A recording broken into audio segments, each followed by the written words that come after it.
Hello, patrons, DrawClass patrons. Hi. I got Nathan here with me. Hi. That's right. I want to look at your art. He wants to look at your art. Jacob's going to critique it. I'm just going to look at it. Nathan's just going to get closer and I'm closer just to gonna the go- camera. What you got? You got some art over there? What you got over there? Ooh. Sorry that it took me a little while to unmute the mics. Nathan was in the middle of telling me a story. I decided I like to it's a challenge to myself when the theme songs go in, see if I can complete a story in time. I wanted to hear the end of the story, and I didn't. And then I did hear the end of the story, but y'all had to wait. Yeah. I know you all paid to be here. Thanks for being here. Thanks for paying. Thanks for being a patron. That's not as important to me as Nathan's story that he was telling me. Tell really good stories. This is true. It's true.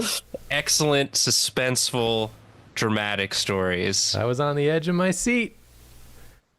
But yeah, thank you for everyone who's at the DrawClass tier to do this critique stream. We're excited to do it. And we're probably just going to jump right into it here in just a sec. We have a lot of pieces submitted. Oh, yeah. I always underestimate how many we're going to get. People love this. It's like, this is the most popular DrawClass topic, I would assume, is the crit. For sure. I mean, I feel like it's kind of like the ultimate topic because it covers so many things. Yeah, whatever you are specifically working on in your piece, we're going to probably talk about it. Yeah, and I also appreciate lots of people who submitted pieces also said like exactly what they are trying to improve on or want help on, so that makes it much easier for me. Guides us. Because normally I look at your pieces and I just go, everything, fix everything. It's all wrong. And I look at them and I go, that's great. No need to improve. No notes. No notes. No notes for me. Looks good to me. That's why that's why I'm the second chair on this one. Well, then me and Nathan, we meet somewhere in the middle. Yeah. And we find like a couple things. Yeah. That could be improved. But yeah, you want to just jump in? I'm so excited to look at some art. Me too. Let me share my screen with you.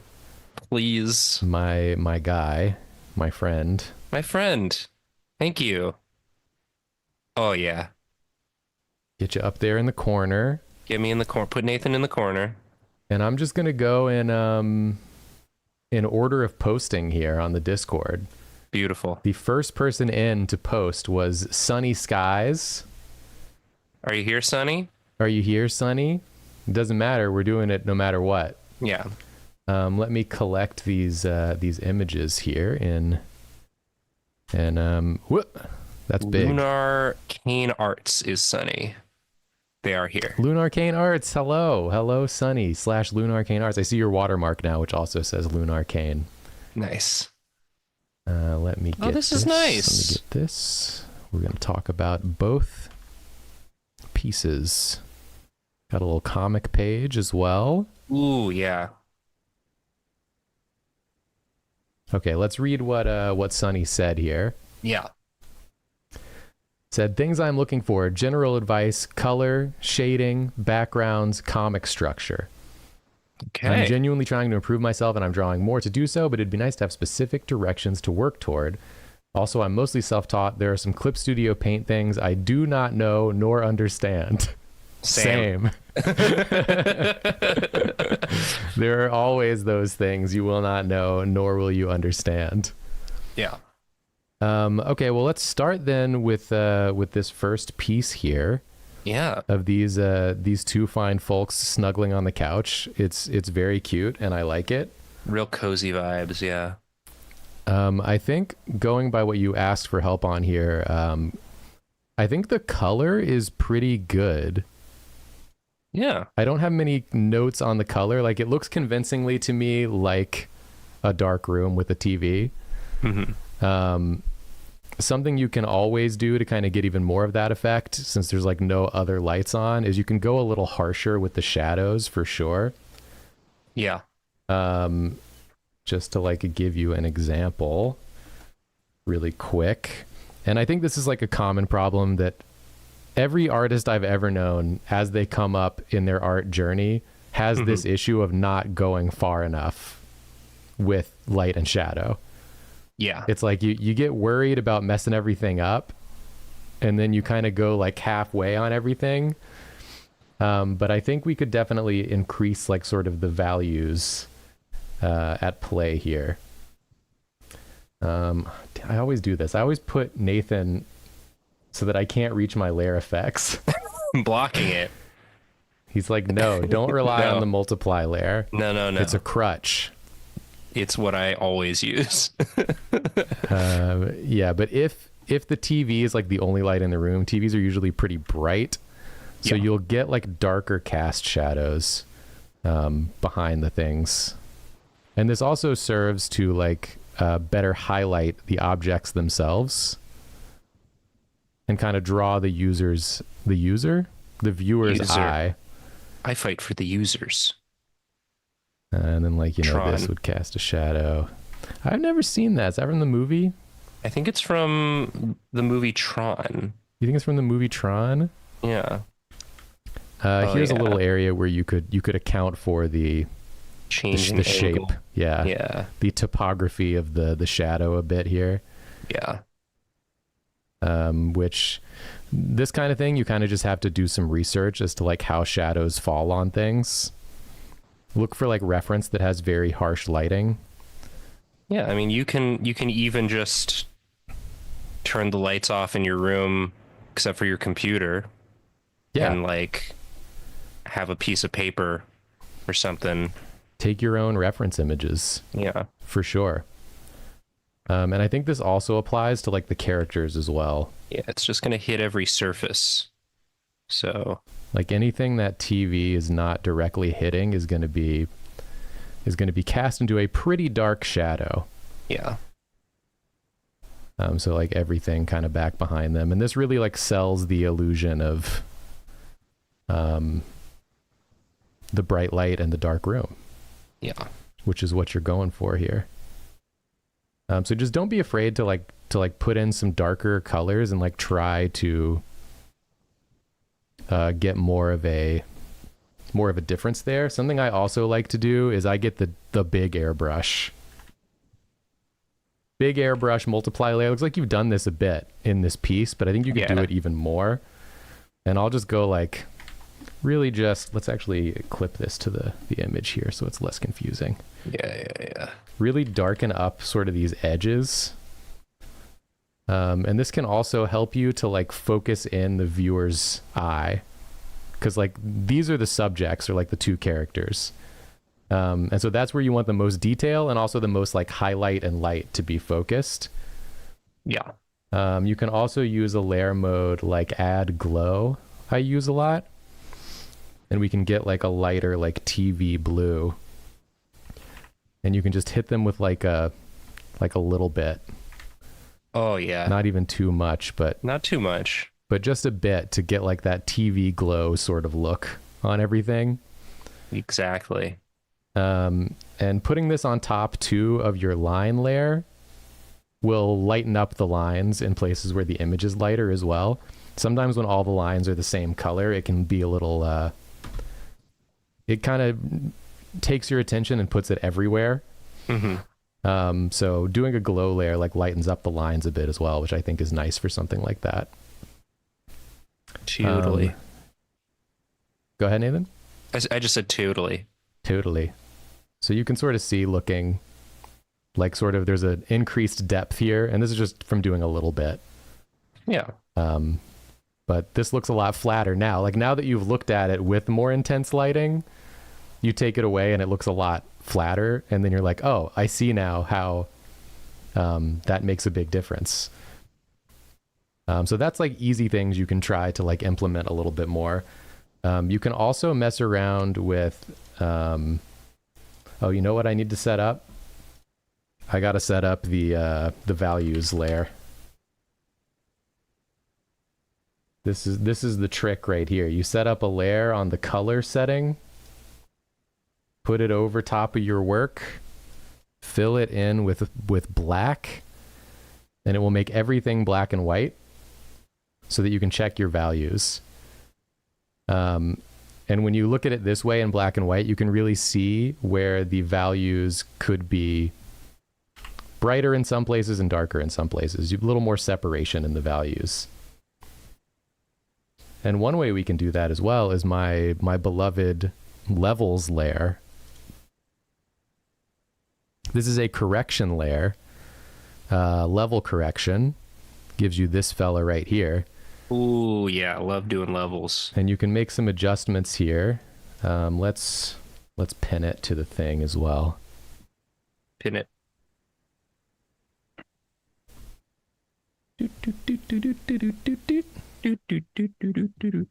Oh, if you're not using this also, the clip to layer below, I use this more than almost anything else in any art program. For every type of coloring, every type of shading, I'll clip it to a base layer. I'll make like base shapes and then I'll clip on top of that so it doesn't go off onto other things. Go off. Go off, king. So now we can do some adjustments here. You can make like the lights lighter and the darks darker, so you get more separation of values just using this. Yeah. And then you can adjust the midtones as well, like if you want them to be a little bit lighter or darker. So then you can see just with that how much more separation. This is not even with the other stuff I did turned on. Just a levels layer can change the like value composition of the piece. Totally. That much. So definitely recommend messing with that as well. And then like with the other stuff, I probably don't even need the levels as much, or I would adjust them because that makes it a bit too intense. But this is all stuff to play with. Let's play. Yeah, so let's also take a look at your comic page real fast. We'll probably be doing one piece for most people. But you got in first. So you got in first. So you get the first person special. You are my special. Also, just generally speaking, you've done pretty good here with the bot proportions.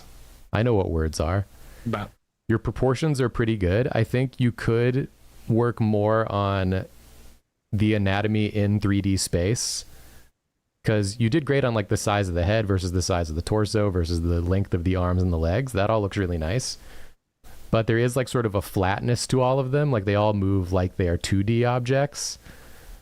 So work on like some posing from reference and trying to get those like 3D solid look to the different forms. I think that'll help a lot too. Yeah, that'll just come from practicing life drawing and stuff. Mm-hmm. That's over a long period of time sort of work. Yeah. Okay, let's take a look at the comic.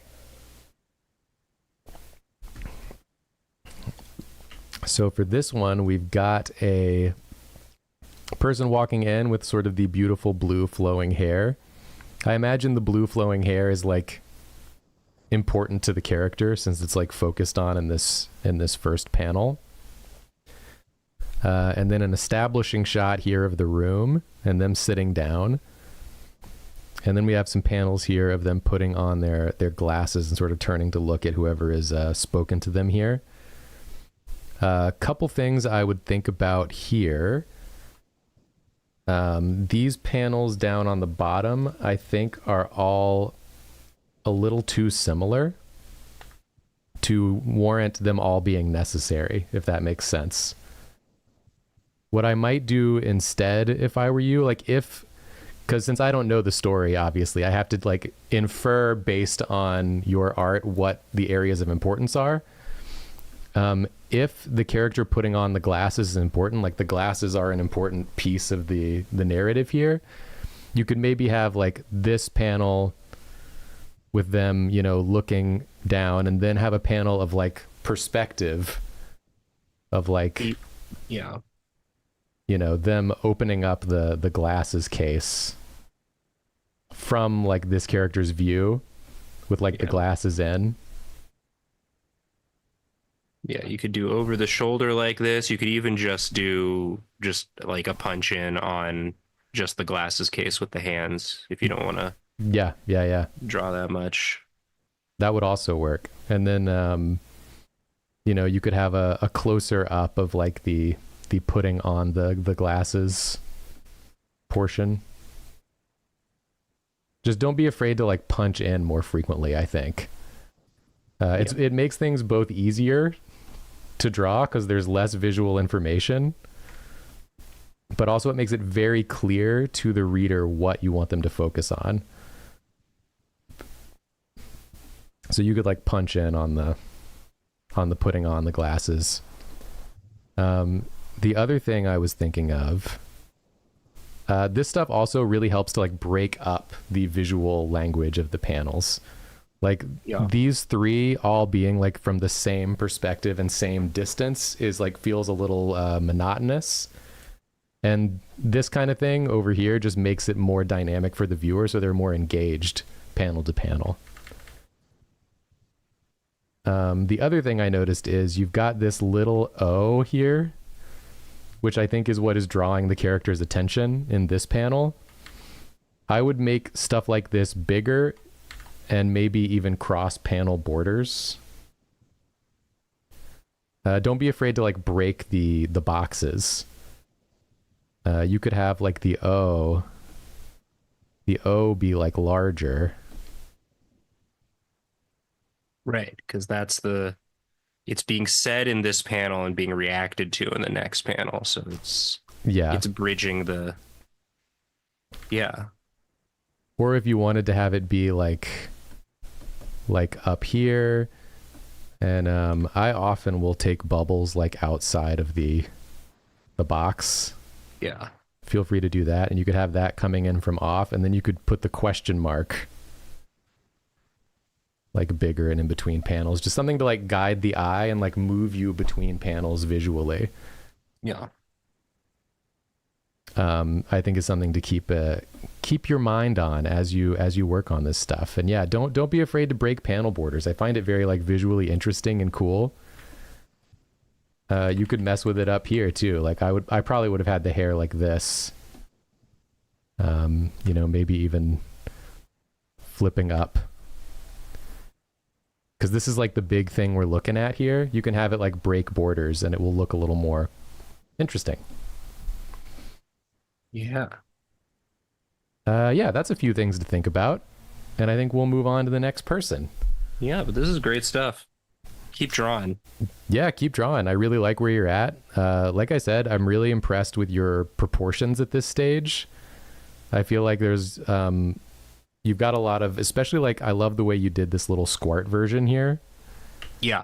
Like squarting the proportions while still making them look natural is something that is really tough to get down. And like the way you did these people as well.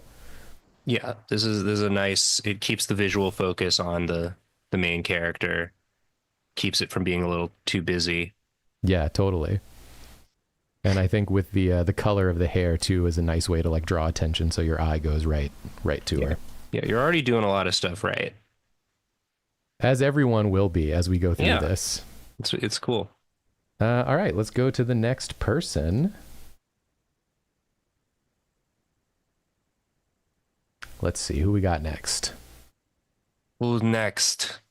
We got that Cheesy lad. Oh, Cheesy's here. Cheesy, I seen you in chat. Yeah. Hi, Cheesy. Okay, let's see. Cheesy, not a professional artist. It's a very casual hobby.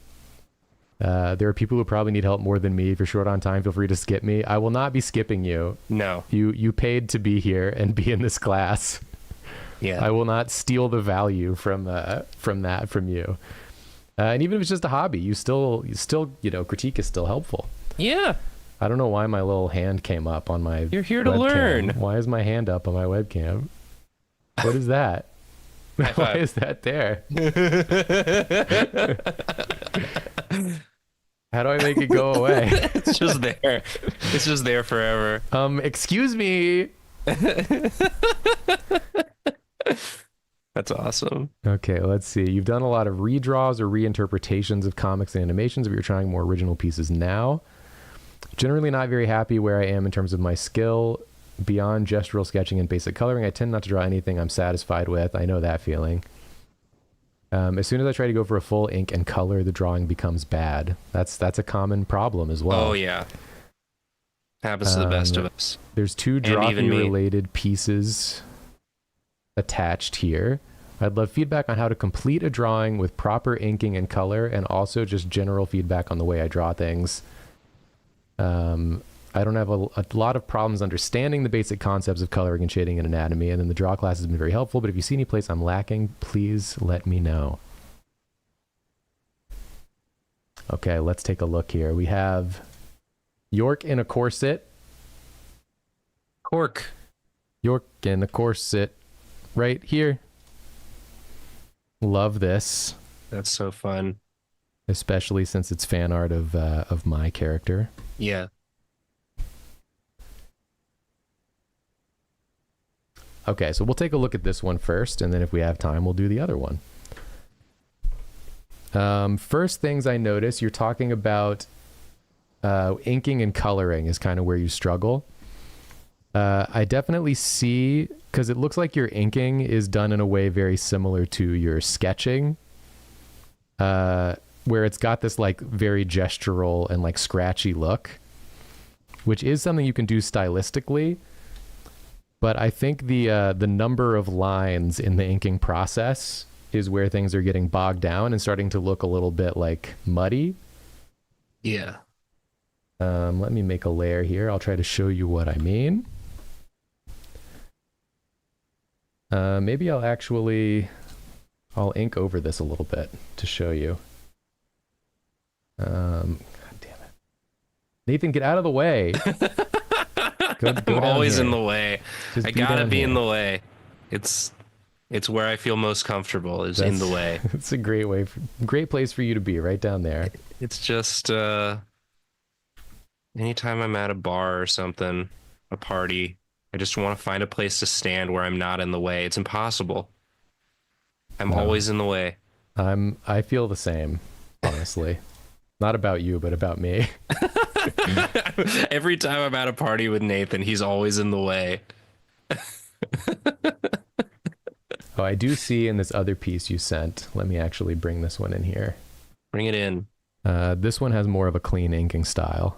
Yeah. The Hank Hill, my God. Hank Hill loose cheeseburger extravaganza. This is based on Karina's Homer Simpson and Dio. Yep. Yeah. It is.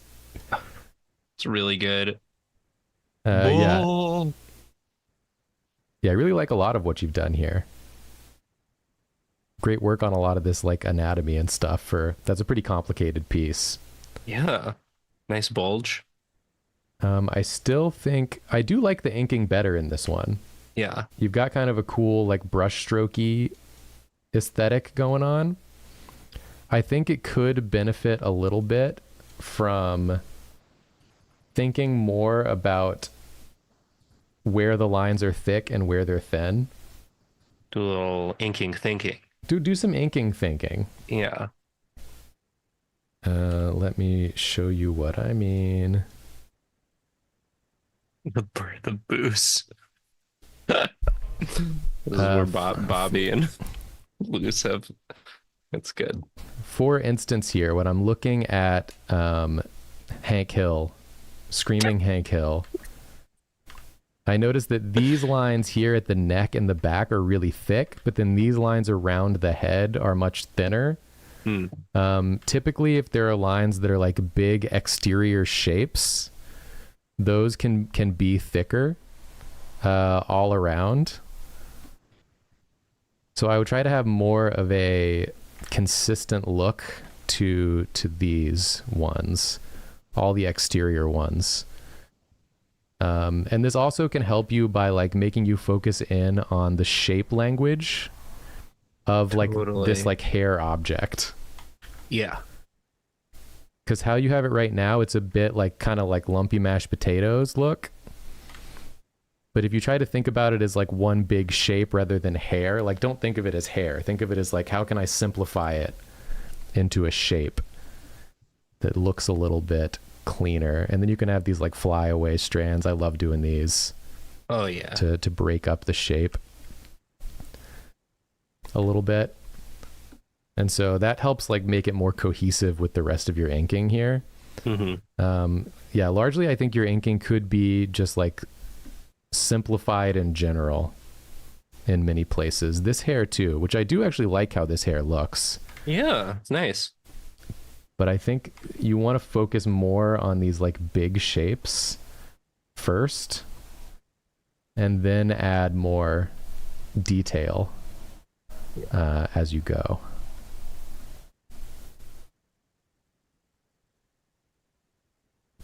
So you can do something like this and then like add more flyaways and stuff like that. But I think it's really helpful to focus on the shapes first. Something I also do a lot. Go ahead, Nathan. Oh, I just said yeah. Oh, I thought you were about to.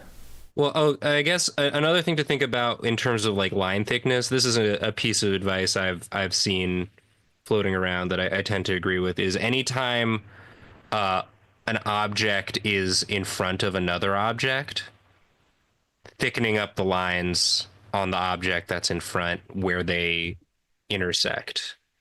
Yes, can help convey depth as well.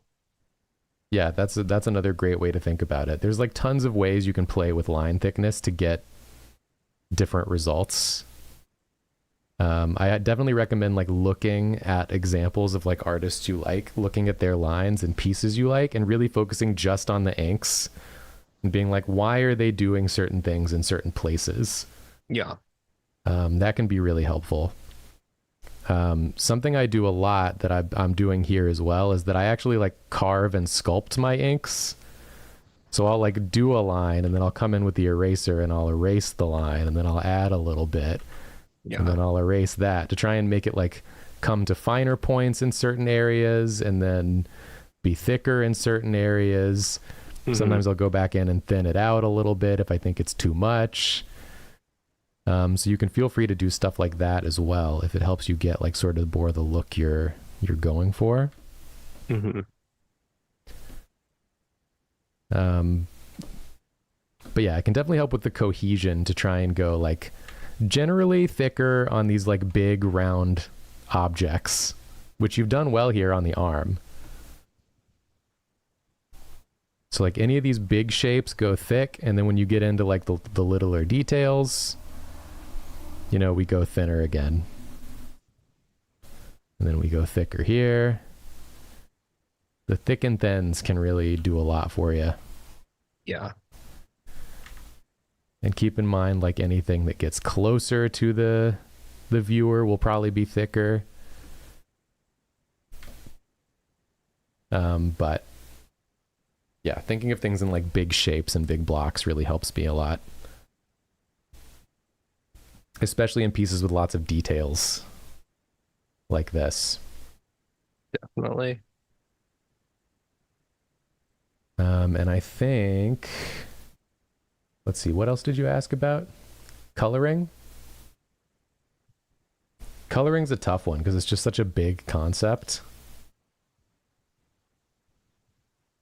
I'm always a big proponent of like working from like a palette and then trying to bring those colors in to like every element of the piece.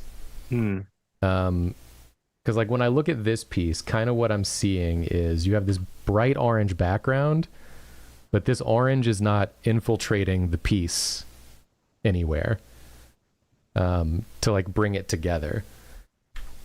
So like for instance, you can always do, let me get a brush together here.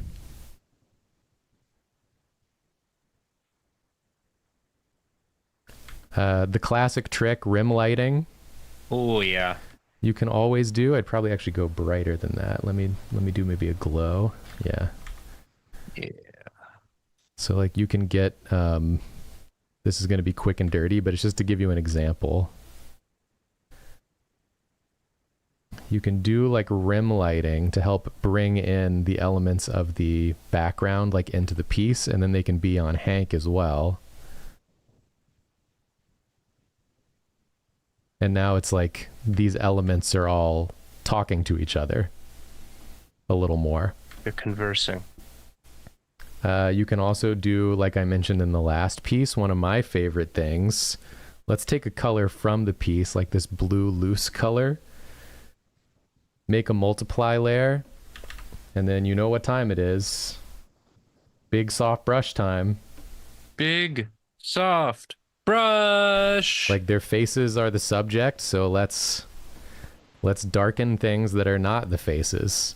Yeah. Let's draw some attention in that direction. Give the user a guide them to where you want them to look. Make it easy for them so they don't have to think. And then another classic, another club banger, soft light layer with like this orange color. Let's bring all this shit together a little bit.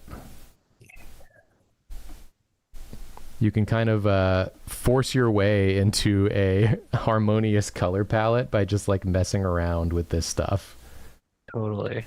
And then you can go back in and like paint on top of this again to get like pops of different types of colors. Yeah.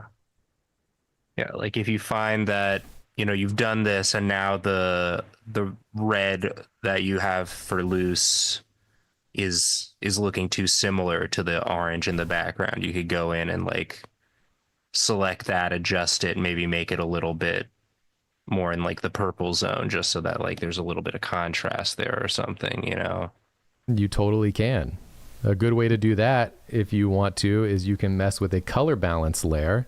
Oh yeah. Which I would love to have clipped. Am I blocking it? You are not blocking it this time. Dang it. I just need to do it. I got to come in here and do it, and then I can go back in. So we can take like there's the shadows, the halftone, and the highlight. You can move these around to adjust the color of the entire piece. So like you have like the red to cyan up here. We can like push it a little more. Let's check maybe the shadow colors. Oh yeah, already that like, yeah. Yeah, you can really, ooh. Look at that. Like you can make things more blue. I'm going to extremes here to show you what's possible. Yeah. This would be something you would use with a very light touch typically. Yeah. To make things like cohere a bit more. But these are all things you can use to kind of like bring the piece into like harmony with itself to some degree. And like make it sort of feel like they're all in the same universe together. Another thing that I would encourage before we move on, because we do have to move on, is we always have to move on. There's a issue that a lot of people, myself included, have.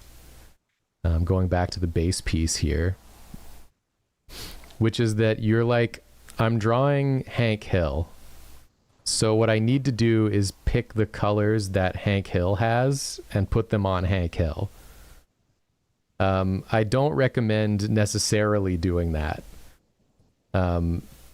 Because if you want a piece that kind of has like this balance to it,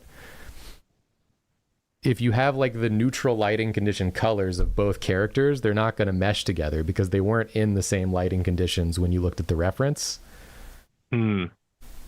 So instead, what you can do is you can look at Hank Hill and say, well, his shirt is white, but he's in a very orange environment. So if they're like in an orange lit room, maybe I push his shirt a little more towards orange. Yeah. And like do it. And this is going to be, you know, sort of a bad way to show it, but make his shirt, instead of bright white, make it like a orangey fleshy color, and then make his skin like a little oranger than it was before because of like the environment. And his hair is like brown, but let's like push it a little more towards like the orangey brown. And you can kind of like use the value structure, like the shirt's the lightest, the pants are like a little darker than the skin. If we look at like the value structure, take a look here. Yeah, shirt's lightest, then it's skin, then it's pants, then it's hair. If you follow this set of values, you can kind of put in almost whatever colors you want. and it will still read as Hank Hill. So don't feel like constrained to the actual colors of the character. Right. And instead try to use colors that like match the environment you're placing the character in. And you can definitely make that work with like these other types of layer modes as well. All right, let's get the next one. Yeah. And thank you so much for your submissions. I hope this helps.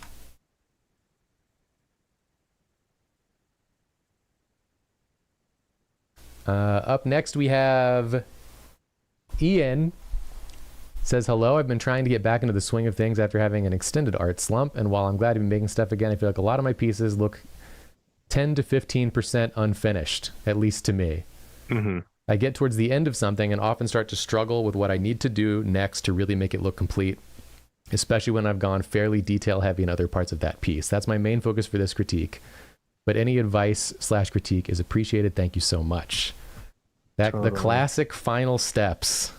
It's diminishing returns. It's like it's real. Like that's a real thing. It's the amount of, as you get closer and closer to done with the piece, the same amount of effort and time you spend making adjustments is going to have smaller and smaller effects. Yup. And so it can feel like it gets tedious and hard. And I struggle with this as well. This is a cool piece. Yeah, though. really, really cool piece. I'm going to slap both of these in here. Both cool pieces.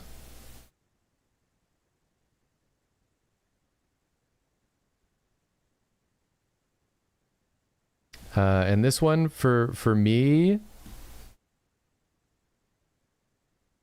when I usually reach the point that you're at where I'm like, what do I do to finish this piece? The answer is usually add highlights to the focus of the image and then fuck with the values until I look at it and go, it pops. Yeah. So we'll check values here. As you can see with the Minotaur piece here, it's generally a very dark piece, which is like the theme of the piece, obviously. It's supposed to look dark. Yeah. However, because it's so dark, you could very carefully utilize some brighter colors, I think, in like some of these stars and in the eyes to bring just like a little bit of that pizzazz to the zone here.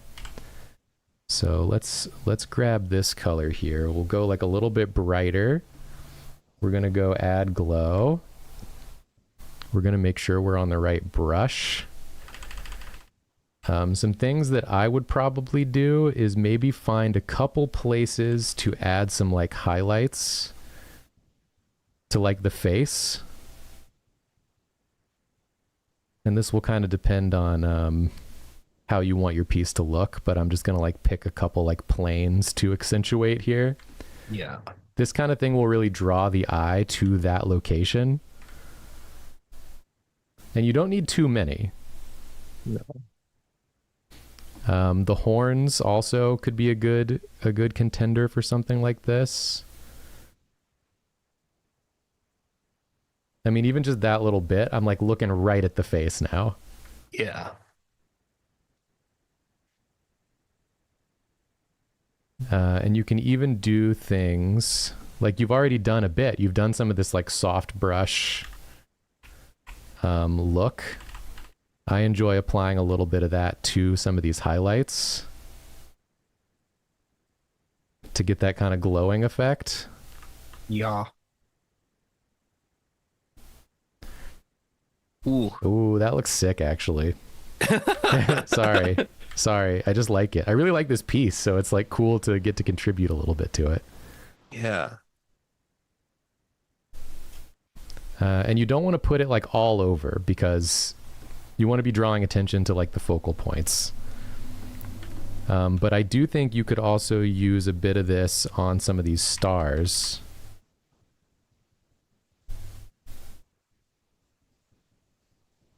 To make like some of the bigger ones glow a bit more. and kind of just get some of that galaxy look.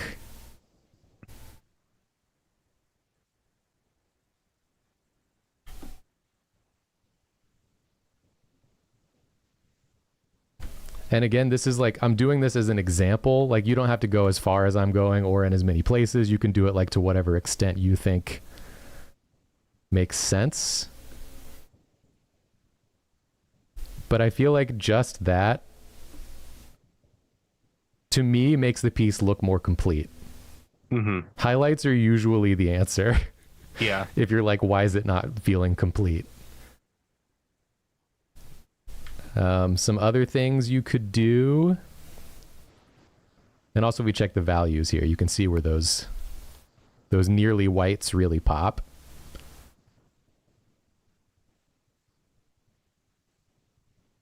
I don't really know if it needs much else, honestly. I mean, you can always big soft brush right on the face. Big soft brush, put it right on the face. It's a classic move because it works. Bang. You know? Pop it one time, and Just that's one. all you got to do, baby. Just try it. I don't know. Just try it. Just pop it one time. Just see. It's not always going to work, but it's going to work a lot. It works more than you think it should work. If it doesn't work, you just undo and go, okay, not this time. Yeah. I usually just give it one tap. Yeah, just one tap them. And you definitely could, if you wanted to, do sort of the soft brush multiply gambit down here. Yeah. Let's make sure. Yeah, like oftentimes just a little bit though, not much.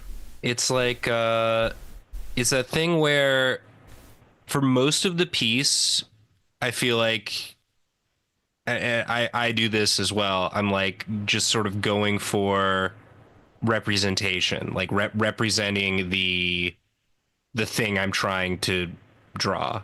And then at the like those final little touches are really about focus. Yeah. And like thinking about looking at it fresh from a viewer's standpoint, and like where do you want to guide the eye? Like you've got this form, you've got this cool composition. Like the finishing touches are about like, okay, really guiding the viewer to the focal point. Yeah, thinking about like that, the intention of like what you want from the viewer. It's a great time in the piece to really start locking that in. And the first time to start locking that in is with the composition, which I think you did really well here. Yeah. And here as well. It's like compositionally, this is very clear to me where I'm supposed to be looking.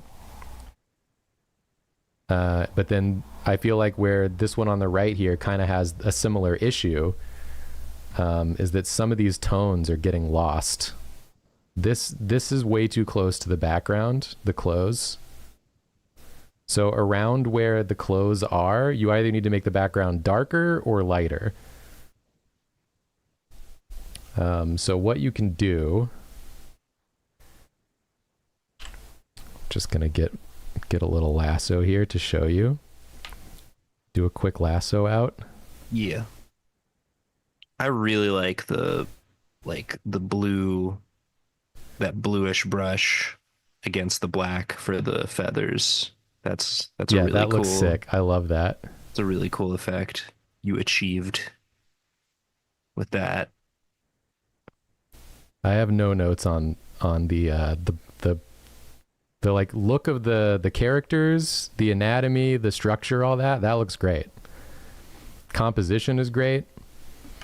This is just, I mean, you literally said you just needed help finishing, and I think you were right. So let's try some things here. I also think with this piece, we're going to find that this light behind the bird should probably be brighter. I feel like every time we do one of these, and this has happened a lot with the ones me and Karina did, push the values ended up being one of the things we said the most. Push them. And it remains true to this day. So we're going to get a nice dark color, big airbrush, and we're going to see how adding this affects these tones in the middle. It didn't work because I did it on the wrong layer. Whoops. But when I do it on the right layer, we're going to see how this affects the tones, and we're going to do some like experimenting here. Ooh, yeah. So I think we go like a decent amount darker down here, and look at how much he pops, like his body. Suddenly you can see him standing there. So much better. And if we check the values, it's clear, right? Like it needed to be darker to make his body pop out more.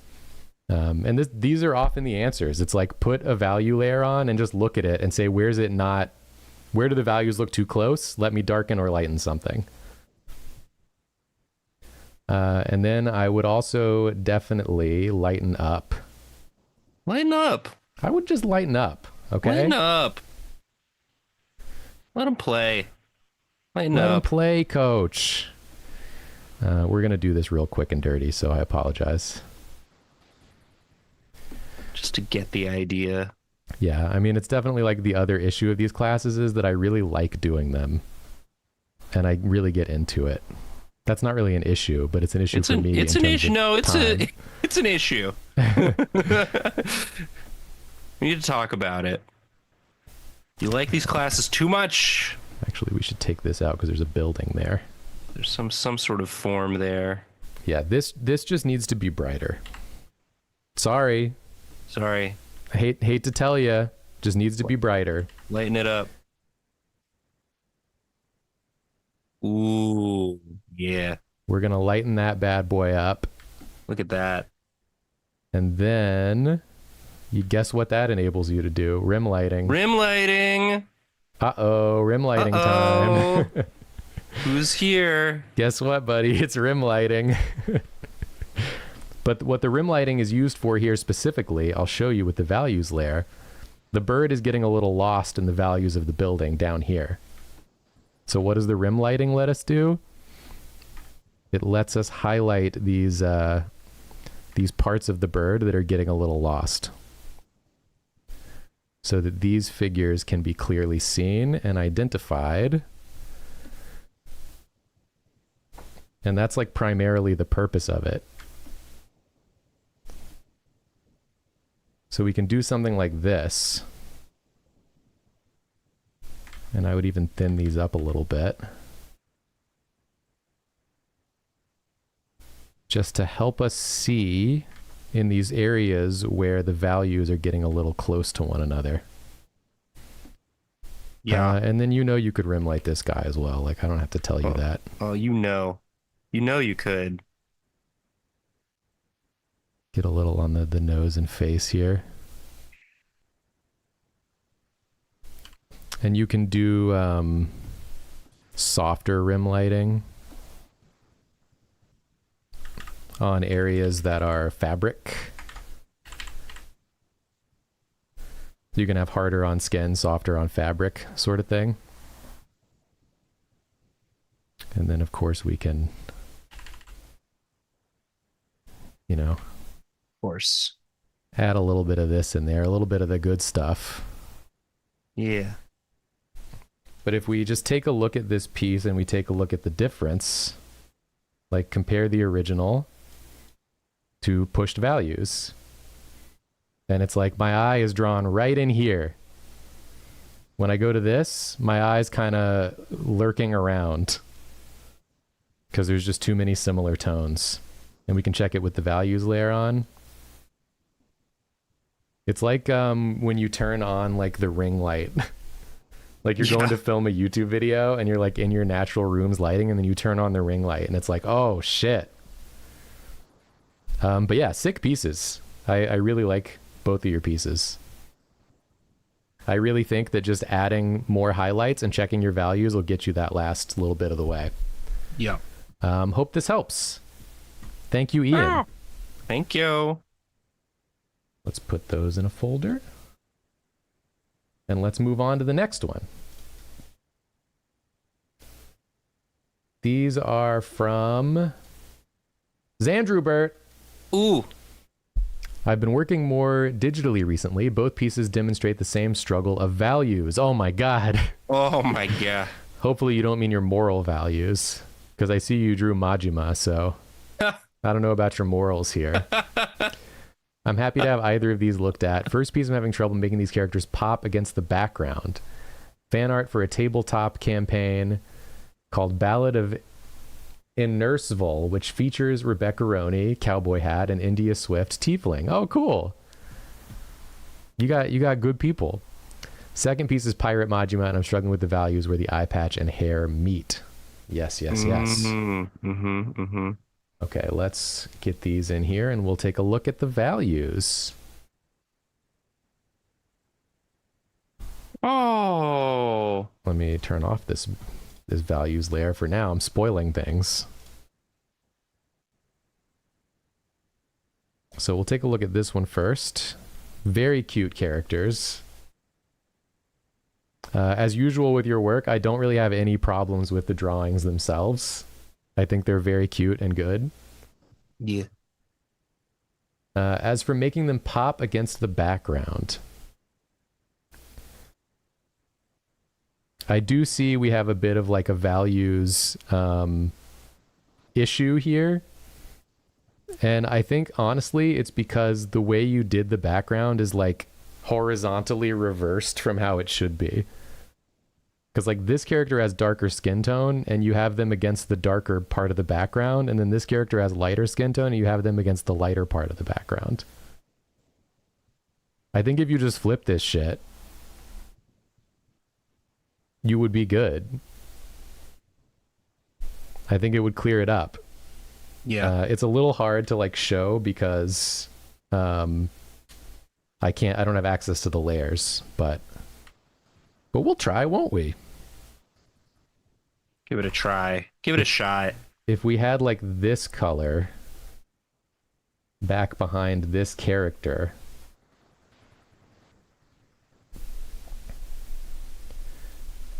Yep.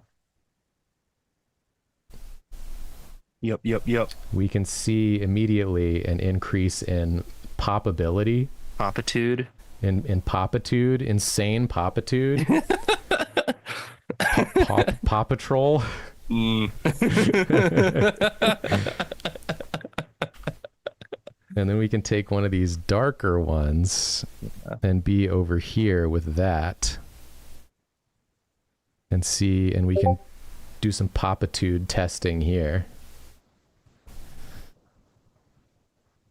Papa Troll added to the next D&D campaign. You got Mama Troll, you got Baby Troll, you got Papa Troll. You gotta pay the troll toll. This is obviously quick and dirty, but yeah. But you get the gist here. This color over here, I might even go darker on this one because it's a little close to the hair. Yeah. Go darker. But I think something like this would look good. And then you can kind of make your gradient based around highlighting what color goes best behind each character based on their skin tone and value.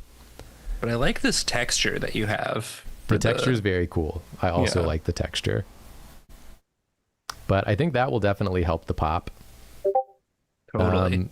And then, you know, if all else fails, just put a little bit of rim lighting on. Put a little rim lighting on there. Like, I don't know what to tell you. Yeah. Yeah. You know, I'm just going to do it in the values here, but... Yep. You know, if you got a little bit of rim lighting... That'll make it pop. It's never, like, wrong. Yeah, it's a little cheat. Is the thing about that you can do, and it'll just, like... It just works. It's if your values are ever too close, you just pop a little rim lighting. That was my Discord making the alert. Apologies for that. Wow, you didn't turn on streamer mode? It was on, but then I couldn't read the people's names who submitted the art. Oh, so you have to turn it off. I see. That's how they get you.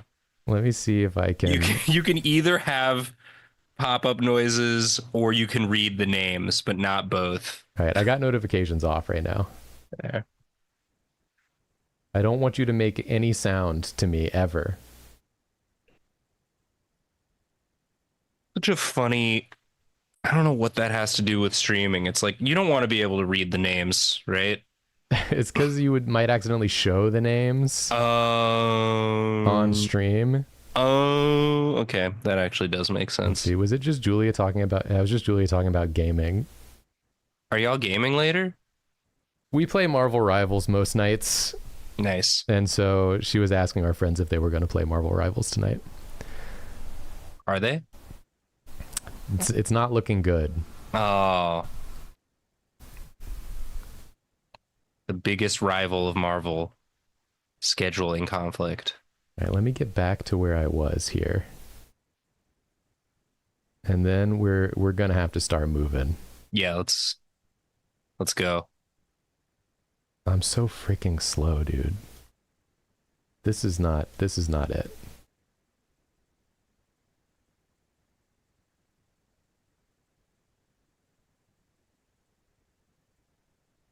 I can't believe Julia's done this to me.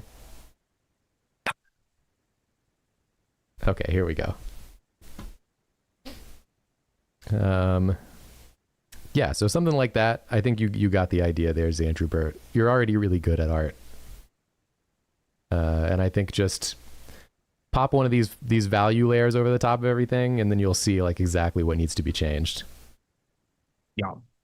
As far as your Majima goes, which is a very good Majima, I would just add more highlights to the hair, probably.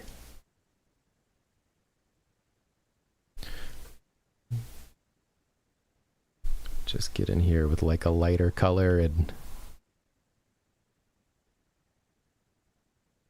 do something like this. Yeah.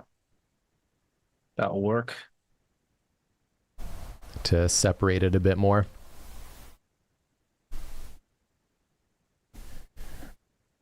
And you can like adjust the amount, but it should make it pop off a little more. You could even use that purple. You could do a little purple highlight. Yeah. For consistency. And you could add like a little shadow under there if this were a multiply layer. Ooh, you could add a shadow between the hair. I would go even darker than that probably, but yeah. Something like that. That'll also separate it pretty good. So I would say combination of highlight and shadow, I think will get you there. This is really cute. It is really cute. I always love your work, Xandru Burt. Let's put this here. Make it disappear. And on to the next one. Wow! Scarlet Kako. Let's take a look.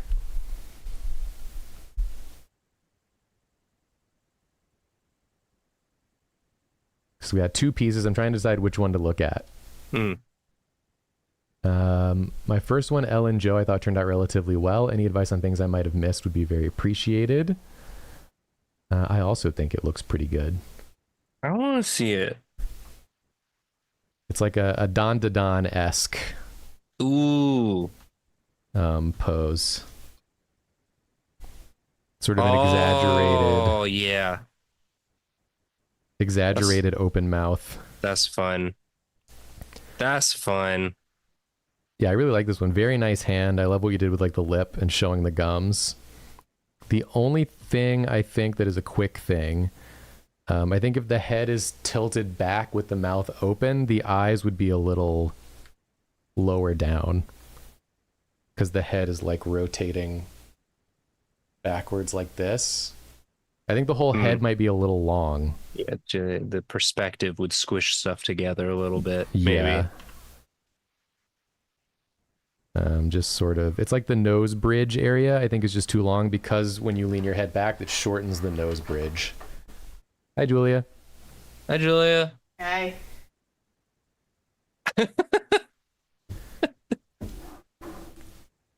So I think if you brought this down just a bit, Yeah, that's actually already looking more natural to me. Yeah. Obviously, it's chopping all this, but you see how the perspective looks a little different?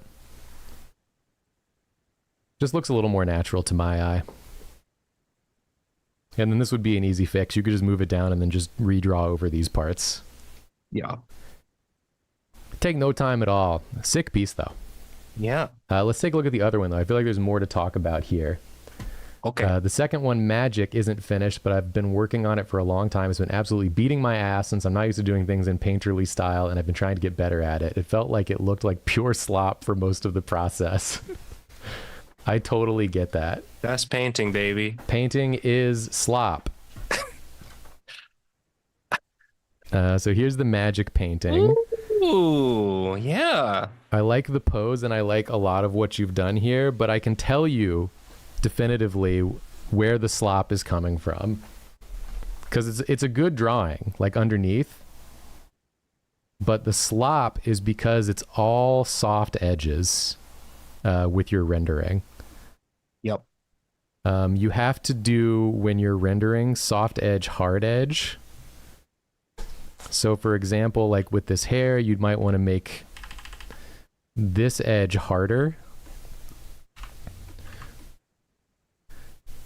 And then the shadow underneath would be like this would be like a softer area. And then same on this side. You want to make like anywhere where the plane like sort of abruptly turns, like where the hair would tuck under. We want that to be a hard edge, and then we want a darker, and I'll show you kind of what I mean here. I usually use like the lasso tool for this kind of thing. I'll make a hard edge, and then I'll get my airbrush, and I'll make a soft edge. So hard, soft. The nose as well, I think could benefit from some of this. Totally.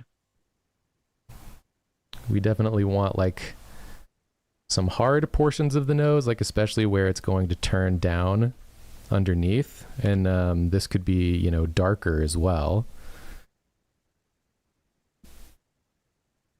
And then we can take this area underneath it and we can get like the darker color. And I'd probably go a little darker. We can sort of make a softer edge there. You see how it just like crisps it up into like a shape? And then you can go back in and you can kind of sculpt things out a bit more to your liking, like that. But stuff like this is going to take it from looking slop to like adding clarity. The slop is part of the process because that's like getting in all the colors in place. But then you want to make sure you're going back and you're adding in these hard edges to really define shapes. So, I mean, you can see just like looking there, that's just a couple changes, but it adds a lot to the general piece. And then you know what I'm going to say next. There's some value problems. I knew you were going to say that. We're all sort of all the skin, hair, background is all in this middle gray zone. And then the clothes are all in this very, very dark gray zone. You need to add both darker parts to all this and lighter parts to all this. For instance, the armor part would have very aggressive highlights. And again, we'll go for like this orangey color. But the armor parts are metal. And so not on that layer. You got this. You got this. So they would have like a very, you know, where they're hitting this like back light source here.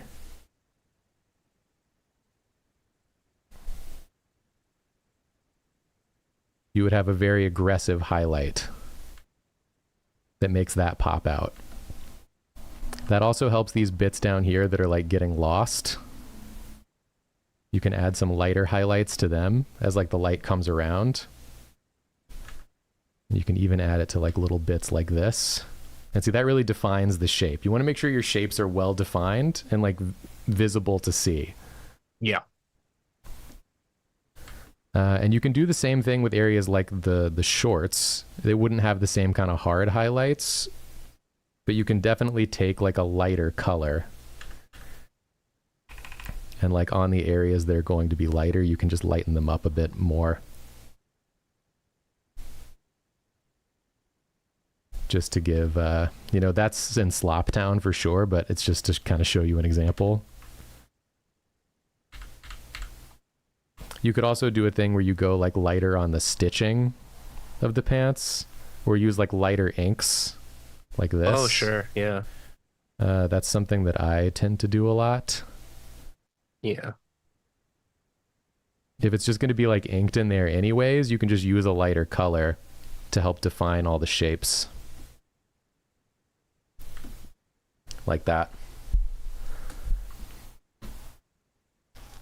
Yeah. But yeah, I think if you really focus on hard edge, soft edge, highlighting the dark areas and low lighting the light areas, I think you'll end up somewhere good at the end. Yeah. And you know, little highlights on the face as well. Always good. Yeah, and like it looks like this piece, it's like there are multiple light sources, but just like figuring out exactly where your light sources are. It can sometimes be helpful just to draw like an arrow pointing where the light source is coming from. So it looks like there's like a light source in front and a light source behind. Yeah. Like I think her sword's probably going to be emitting some light as well. Emitting some light as well, yeah. So yeah, that's a really good point. It's the kind of thing where you could like sort of really focus on that and like darken the character and then focus on like a reverse lit sort of look, or you could have like a front light that's like a little bit more neutral and then a big orange backlight, like kind of what we got going on here. But just really consider those sources. Yeah. All right, let's move on to the next one. Get in the folder. Glitchy, server glitch. Let's see. They got some character designs here. Nice. They're wondering about character design for some characters in a story. Let me just go ahead and copy these images in. Ooh. Now we got some rim lighting here. Yeah. It's more of like a white drop shadow, but it kind of achieves the same goal. Yeah, it's doing. And look what it's doing. It's separating from the values of the background. Because if that weren't there, we would be having some value issues. But I think it really helps, actually. I love these, the shapes you got in the pants and shoes. Yeah, really cool. Very shapey stuff. Yeah. Okay, let's see what you are asking about here. Wondering about specifically their silhouettes and how to make their silhouettes reflect their personalities, but like other character design stuff too. The first character is an escaped experiment. He's dangerous and will trick you by acting unassuming. But really, he's just sad and wants to be left alone. I want the first impression of him to be this guy is scary, but he's a guy with no past. He was made in a lab. He's very deadpan and monotone because he has no social interaction. Okay, I gotcha. Second character is big, strong guy, hell-bent on revenge, and he has big, punchy gauntlets. Okay, totally. I like your character's sort of designs here. Well, at least this one. It's hard to tell on this one because of the drawing, like what the design is exactly. But as far as like their silhouettes go, I think there's definitely some stuff you could do. For this character, you said you wanted him to be scary. He acts unassuming, but he's dangerous and will trick you. But he's secretly sad, but he's deadpan and monotone. So I think you could really push the pose a bit more to show like, oh, you don't want to hit me with those gauntlets, do you? Let's get a drawing thing here. Because I really like the design, but I think you could go more with sort of like a head down sort of pose. Because he doesn't want people to notice him. We already got this big hair. He could really be like trying to hide behind it more. Yeah, have the hair kind of covering most of the face. The eyes sort of like, you know, like looking up like this, like, oh, you don't want to mess with me, do you? And we're not going to do like a full drawing here, but I just kind of want to get the pose. More of like a hunch, perhaps. Trying to make themselves seem smaller. Yeah. With like this kind of a posture where kind of torso out this way. Arms in here, like in the hoodie. And then like legs maybe like back this way.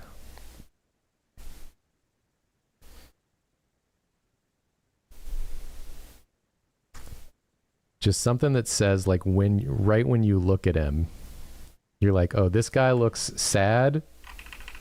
And also like he's not going to do anything. He's like non-threatening. A non-threatening sad sack sort of type.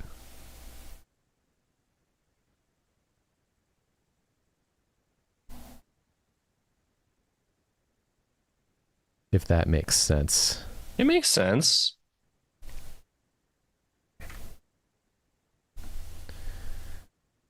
And I realize he's not wearing, well, he is wearing a hoodie.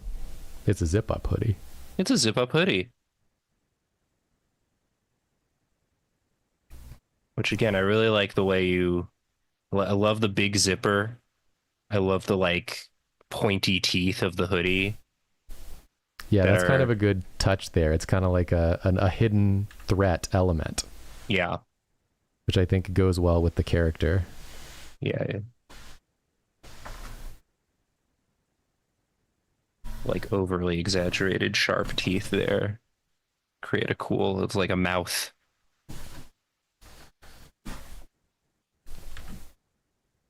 So yeah, I think there's body language is where you could really like focus, I think. I think the design is strong. It's just the body language that needs work to really sell it. Because you want people to look at it and know immediately like what they're looking at least at first glance, what they're looking at.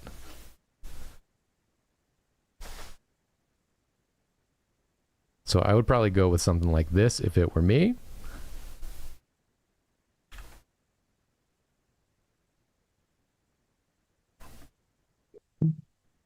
Zappy checking to see if you're aware that you still have the hand up on Zoom. Zappy, it's because I have something to say. It's because you got to pay attention to what Jacob's saying. And I feel like I've not gotten to say it yet, but... Jacob's the teacher, and I'm the assistant teacher. I don't want Nathan to get the wrong idea. I don't want to get the wrong idea. I don't want people to have the wrong idea about me.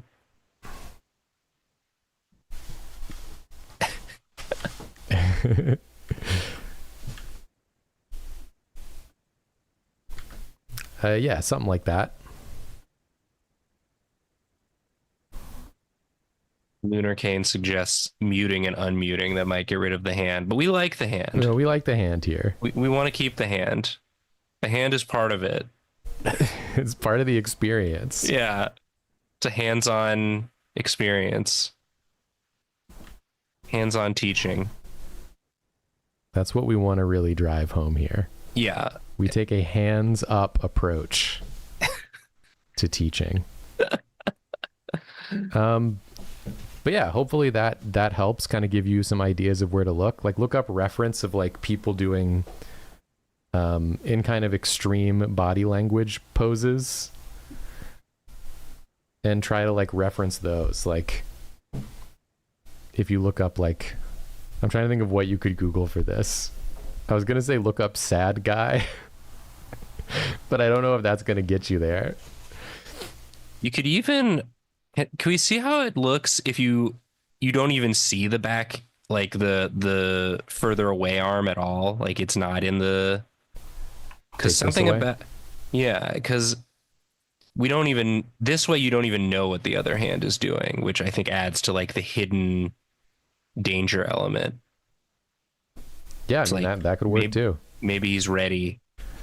He's ready for a fight. Maybe I get just the other shoulder in a little bit that you don't see. Yeah, I don't know. You can mess around with it. Yeah, there are different ways to have some body parts be hidden, which I think drives home the like hidden aspects of this character, that they're an escaped experiment that's very dangerous. And maybe we have, the eye looking up a little bit, like head down, but he's aware of what's around him. He's like looking around. Yeah, he knows that he's being hunted or whatever. He's trying to be left alone, so he has to keep his guard up even while he's posturing like, oh, don't worry about me. There's that dissonance there. Yeah, totally. Then I'd probably just fix this pose I drew a little bit. This is not necessary. Sometimes you get into it and you just want to make it look better. I get it. There we go. I like that. Yeah. Yeah, so it's not honestly that different from what you've got. It's just that the pose you have presently is more of a neutral pose that doesn't really tell us anything. And like the pose and the facial expression can convey so much information. So I'd recommend just trying to push that a little bit and experimenting with it. I hope that helps. Yeah. Next, we got Kit. Been spending the last 3 months recovering from a shoulder reconstruction surgery. Oof. Hope you're doing well. Yeah. These are two of the last few images I was able to draw before I had the procedure, and I'd like some ideas of what I can do to improve once I can use my drawing hand again. Totally. One is of my distressed raccoon lady, and the other is of my beach-going spider lad. Are you a distressed raccoon lady or a beach-going spider lad? Tag yourself. Where are you on the beach-going spider lad to distressed raccoon lady spectrum continuum? Oh my god. Here's the distressed raccoon lady. Yeah. And I would definitely agree. She is distressed. Is distressed, but also distressing. Distressed and distressing, yes. If I saw that raccoon lady, I would also be distressed. First thing, my first thought I have is like a compositional one. At present, you just kind of have them right in like the center of this canvas with all this stuff going on around them. I would definitely zoom in a bit, I would say. Focus on the character. And then I would either like pull it down a bit to get more of this like sky. That's probably what I would do. I would probably crop in even a little further. Mm-hmm. From the sides. Let's take a look at that. Probably crop in a bit, maybe do like a long composition, bookmarky. Something like that could be good. Something that just like focuses more on the character and they don't get so lost in the environment. And don't be afraid to like clip off. I think there's a real impulse when you're drawing earlier on to be like, I want to fit the entire character in the frame where every part is visible. But often it will look better if you cut off parts. Leave some to the imagination. For sure. I like the sort of pose, the manic nature of the pose, but I do feel like there's like information getting lost.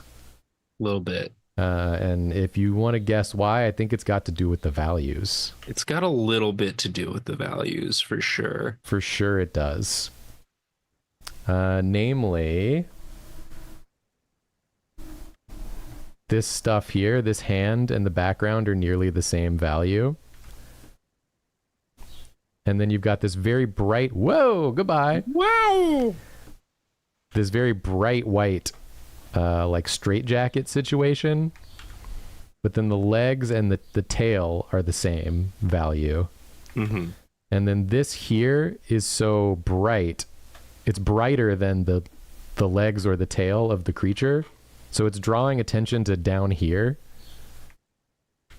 So what I would want to do, since you have what's pretty much like a dark background with a lighter character, I would definitely darken up this bit. I'd probably just go with like this color that you already have back here so that it's not being so distracting down there. And I know it's like anti-aliasing and looks like ass, but you understand what I'm saying. Anti-aliasing. Anti-aliasing. We'll fix it up just a little bit. Yeah.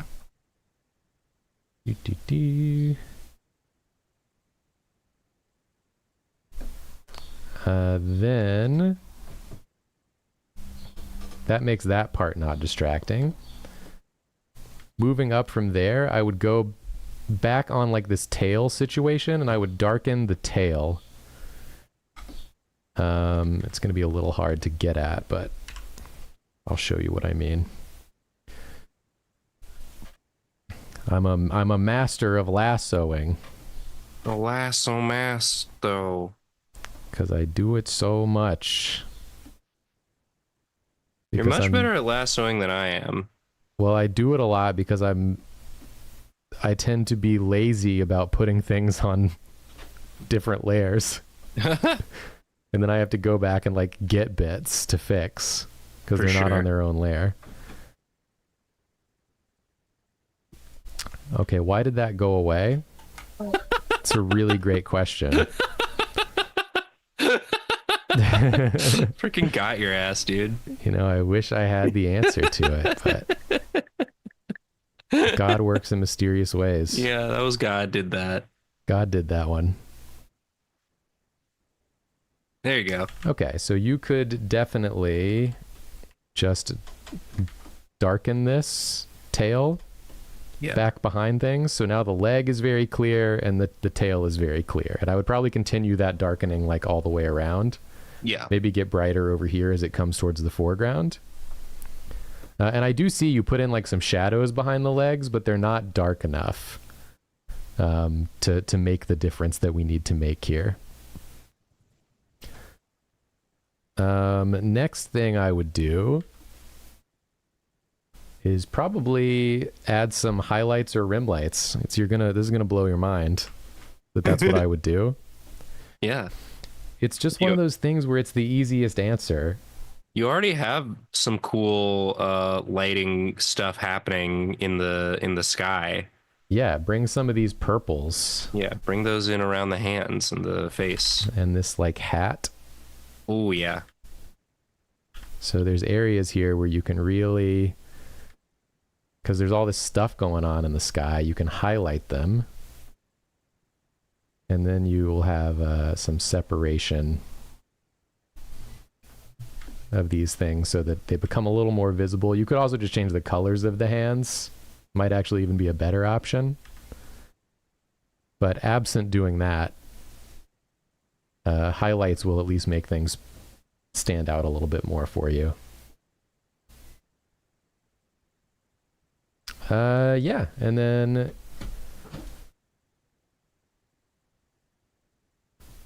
you can mess with the levels a little bit here.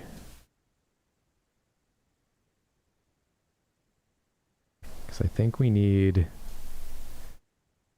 either got to bring everything up or down. Maybe up just a bit.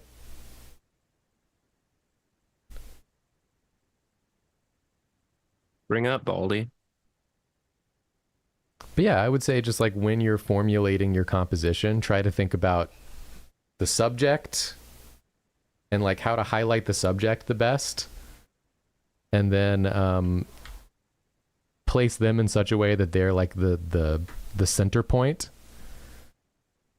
And then just make sure that you're not doing a bunch of things that are in the exact same value range so that they don't get lost altogether.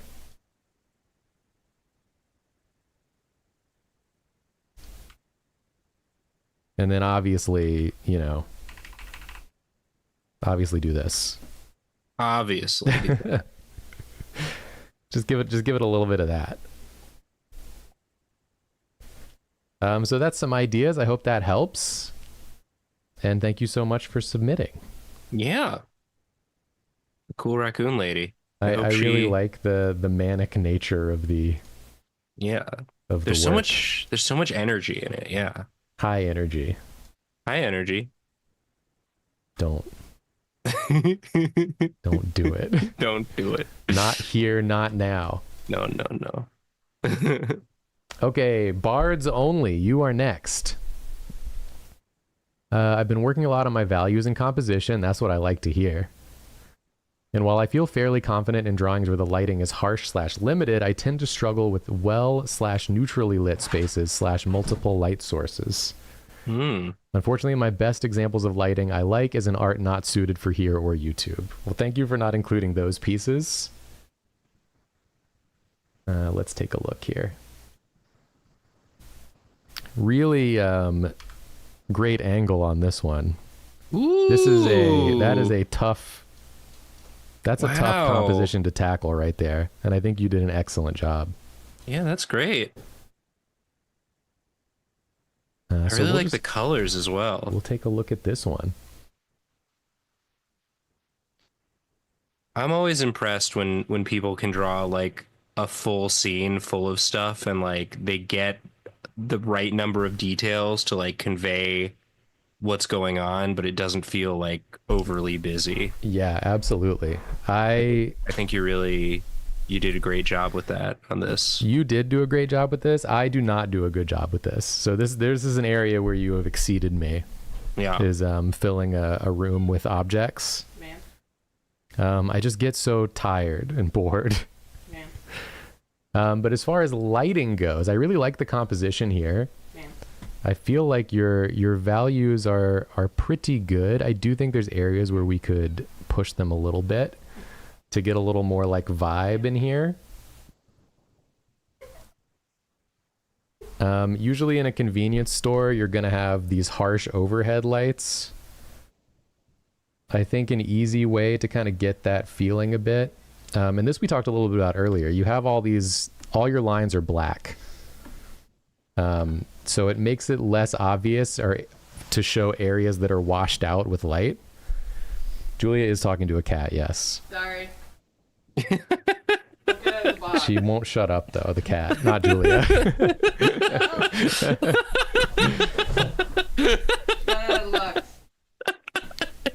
She's back in the box. In the box. So for a piece like this, I would probably use like a glow or a hard light layer. Let's get some like fluorescent-y color, this kind of very bright whitish yellow. And I think up towards the top where these lights are. Big soft brush? Big soft brush, of course. Big soft brush! We're just going to give it one of these. Yeah. And then we can adjust the opacity of it so it's not quite so aggressive, but it does give you the sense of a bright light. Yeah. And it also just makes the scene more dynamic because you have that like light to dark.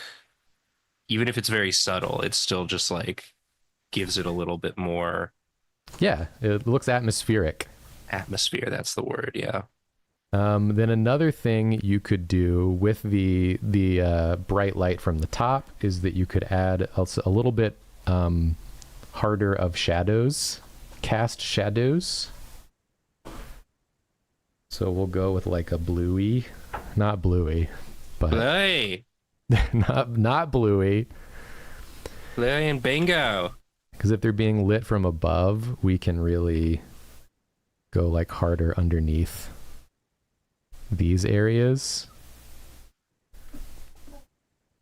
Like this, inside the shirt, for example. And you already had shadows here in a lot of these places. So you were like thinking along the right the right ways. Yeah. They just need to be darker. The shadows on the floor, I think, are good. Yeah, agreed. They're nice. They really pop. But like, I think all of this could be darker. Yeah. The more contrast you apply, the like clearer your image is going to look to people. Up to a point. That's not universal. But this is not necessarily a harsh lighting scenario, but you can still consider like where the light is coming from. Mm-hmm. And like what it's going to be hitting. And just make some of it a little bit more a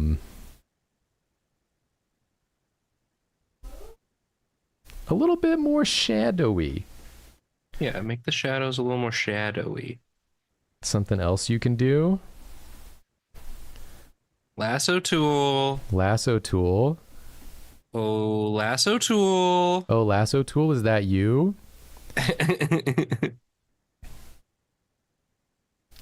This will be a fun little example. A fun little example. Oh, could you give me an example? Just a fun little example. Please. I love an example. So you have these strong lights from the top. Get out your BSB. We're going to have a multiply layer. And we are going to add some more shadow to the lower half of the body here. That's less impacted by the light. And also it's being occluded by the top of this person's body. Yeah. So like as it go down, it will gradient darker. So just adding that already makes it look more natural. Yeah. But then guess what? It's not over yet. You thought we were done. You fool. I was ready to go. This enables us to engage in some bounce lighting. Oh. With this light that's hitting the floor. Yes, Jacob. Yeah, so we can do, let me get my soft brush, not big this time. Little soft brush. You can get some of this bounce lighting from the room. Oh, man. It would like hit on the legs a little bit. Yeah. And this type of thing, it's very subtle, but it like anchors them to the location. And you can use the fridge for this as well. Yeah, I get that fridge glass. has a blue light. So blue light special. We can add some of the fridge light in here. Really doing lighting is just about taking into account all the sources of light you've created and then trying to include all of them. Whoop. And this kind of thing is like a pretty subtle effect. But look at it just a little bit. It's like, oh, he's standing there. Yeah, it puts him in the space. Fridge. Yeah. And then probably what I would also do, surprising no one, get a BSB. And just down here a bit in this stuff that's less important. Just a bit of that. And I think that helps a lot. It really grounds the area to me. And we'll take a look without. So this is the before. And then we add in this stuff. And if you look at that, it looks, to my eyes, it looks more like a real place now. Like these big soft brush techniques that I do, like add like cohesion to all the things. They make them all exist together. I got a big soft brush more often. You got a big soft brush more often. It does more than you think. I don't do it as much. But it's great. It's great. It's the cheat code. It's my cheat code, at least. Yeah. Lasso tool, soft brush. Come on. Kidding me? Okay. We'll move on to the next one. We're already 4:30. Must move faster. How many are left? I don't want to talk about it. Okay, all right. We'll get through them. One tip per. One tipper. One tipper. We're going into one tipper mode. Up next, we have Goldorado. Hello, I'm fairly new to illustration. Was hoping for some critique/advice on proportions in perspective and on faces. This guy is my alien PC gunslinger. So rest assured, I do know how many eyes people have. All right, let's take a look. Copy. Paste.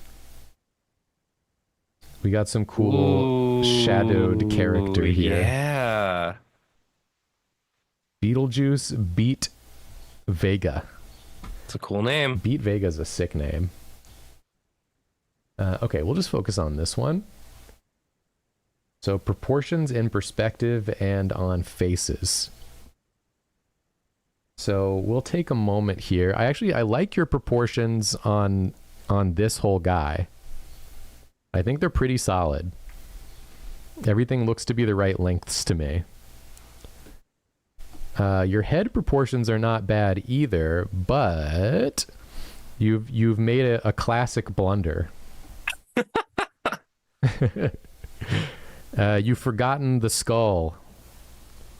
You've forgotten the shape of the skull.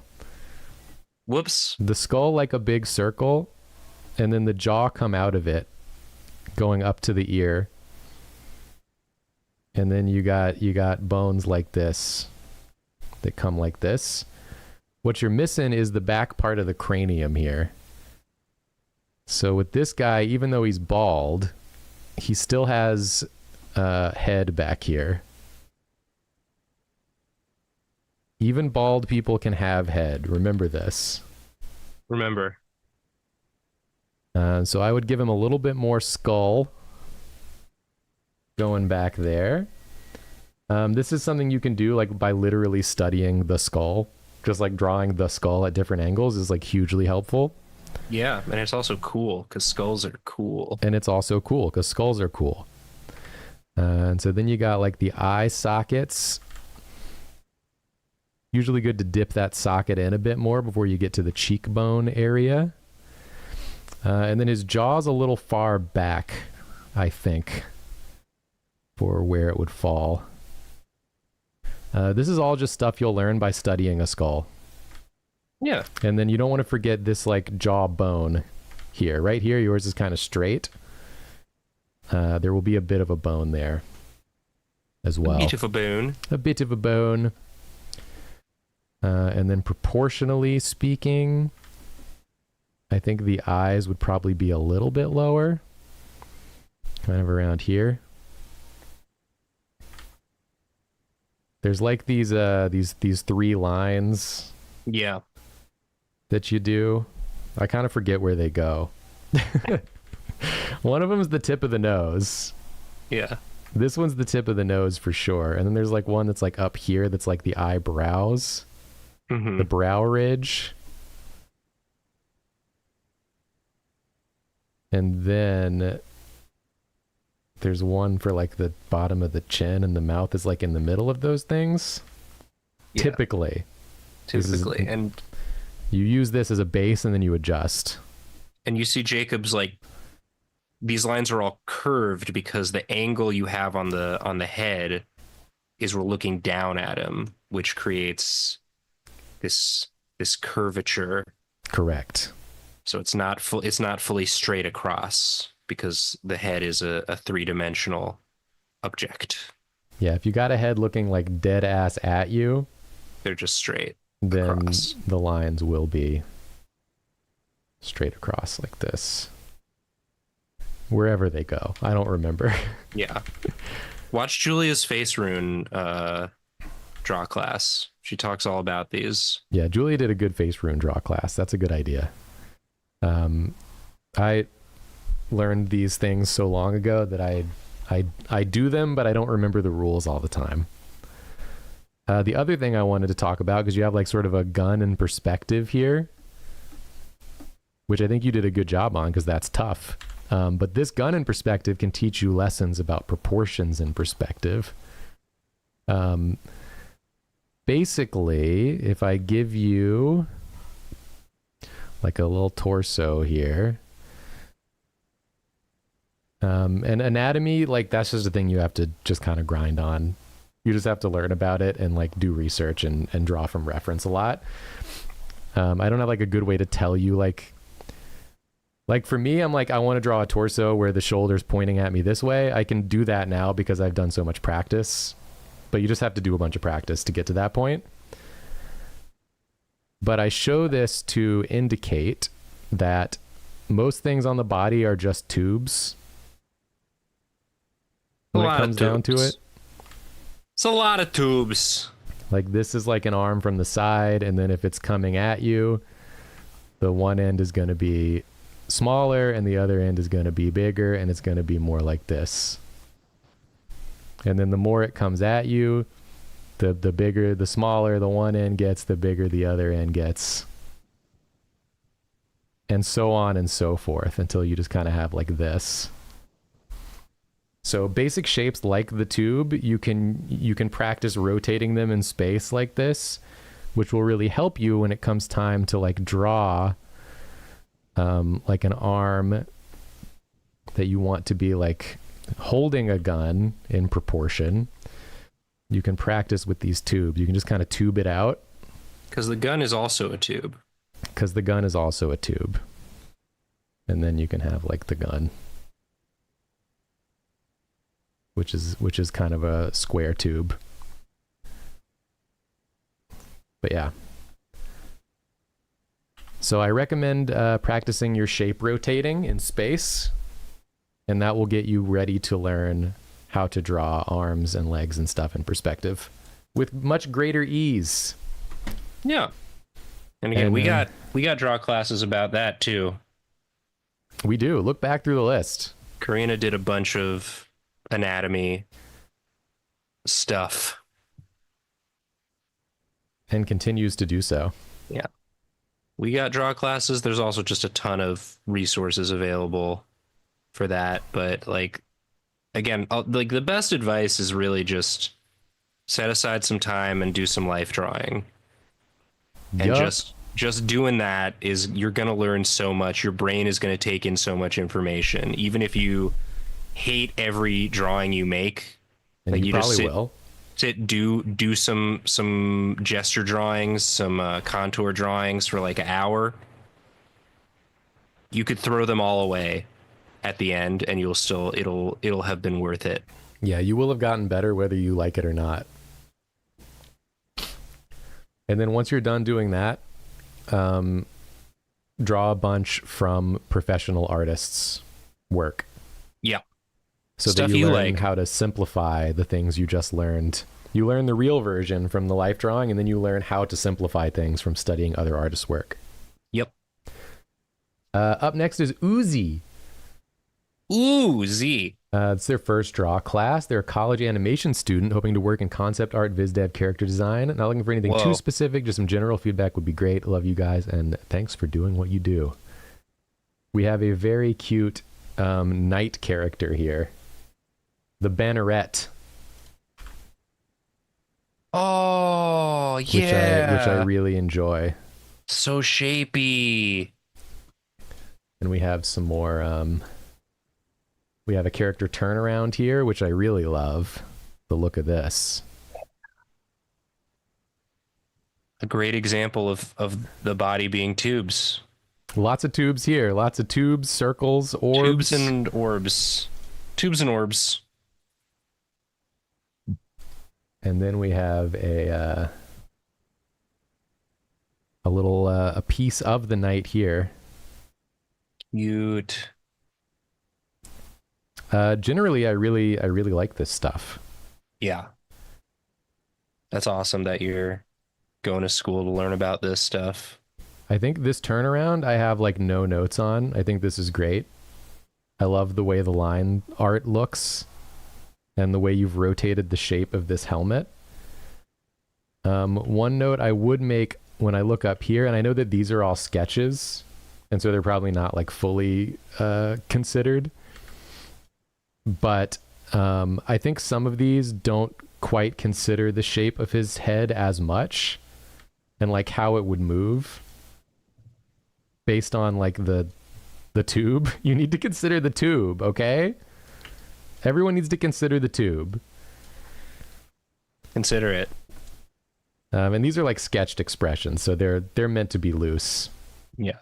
And I get that, but I think there's like stuff you could do that still honors the tube. Just like, you know, taking it back a little more and keeping that sort of tapered ratio. And like with this one, like if his head goes forward, his little tube lip is going to go lower down. You know, to something like this. One thing I really like though is the decision to be really malleable with the little like sort of mouth slits. Yes, agreed. And have them like move around depending on the emotion. They get bigger when they're distressed. They move way down to the bottom. They sort of become cheeks in that one. I think that's a really clever way to convey so many different emotions using a helmet. Yes, very cute. Drawing these sketches has solidified for me what exactly was bothering me about these. And I think it's just that with the way his head is moving, the location of the eye slit needs to be pushed a bit more. Like if his head is going back and he's upset, move that shit up. Yeah. Like his head's really going back. And if he's like going down and looking angry, push it way down. So he's like really angry. Yeah, you can be as fluid with the eye hole as you are with those mouth holes. Yeah. And then like if he's scared, and you did this a bit, but I think you could push it even further. Like really mess with this shape, like stretch it. Stretch it while honoring the tube. Yeah. Honor the tube, stretch the shape.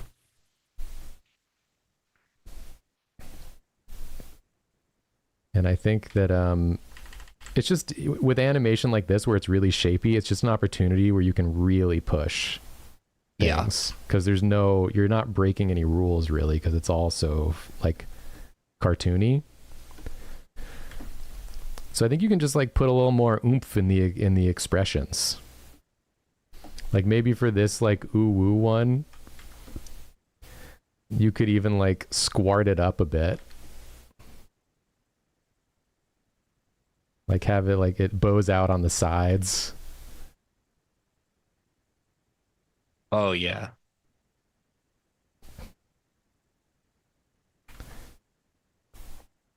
And just have him be like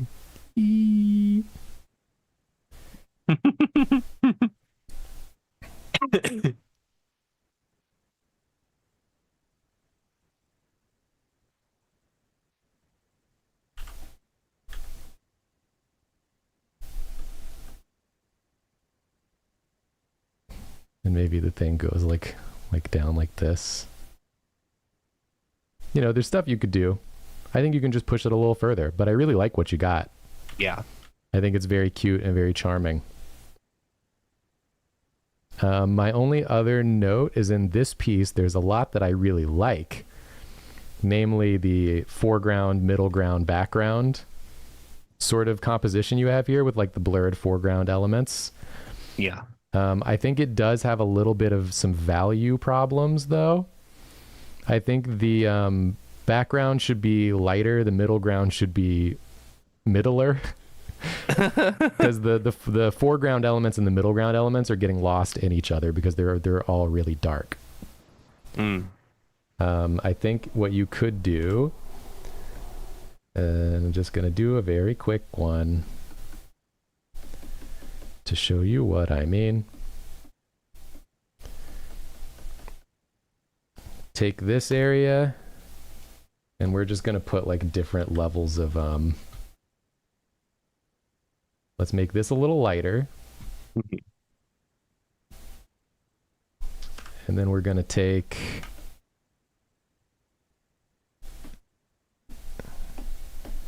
sorry for my insane tapping here. You're doing it. I don't hear any tapping on Zoom. I don't know if Zoom's auto filtering the tapping. I think it probably is. Gotcha. And then there's like some bushes and stuff. You're gonna get it. You're gonna get the picture of what I'm saying here. We're gonna fill that in, and we'll make that a little less so.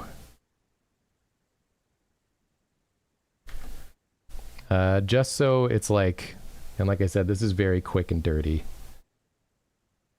I did that on the wrong layer. That's gonna be one issue I have. One more again. There you go. Bring that down to like that, and we'll make this even a little lighter. And then if I this looks nasty, but if I zoom out, you'll see what I mean. Like, do you see how it's very clear that this is like the middle part? I can make that even a little darker, perhaps. It really creates distinction between each of the three pieces: foreground, middle ground, background. So that at a distance, it looks like really clear. And then when you take these off, it kind of looks a little muddy, like it's harder to tell what's going on. But with them on, it's like very, very apparent at a glance what's going on. So that's my suggestion, but I really like your work. It's very cute, very stylish. Yeah, good great luck shape language. in art school. Yeah, good luck in art school. I hope it goes well for you. Okay, let's move on to the next one. You got the two non-art school Drawfs leading this critique. The boys, baby, the boys. We didn't go to art school. We just went to school and maybe took an art class. I didn't even do that. I did. I took a couple. Okay, next we got Patrick. It's like Patrick, but the letters are mixed up. Won't be able to be there when it's happening as an Australian. Just looking for any tips. Nothing in particular. Okay. Take a quick look here.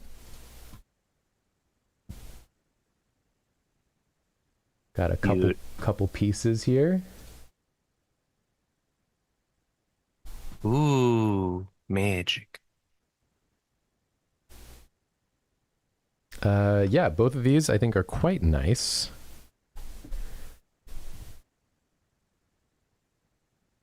And I do like your use of highlights to help separate your values. Yeah. I think on this piece on the right, the background could probably be a little darker. Even still, or maybe what I'm missing is like sort of a gradienting. Like something you might do with a big soft brush, for instance. Is just like sort of the type of thing I'm thinking of.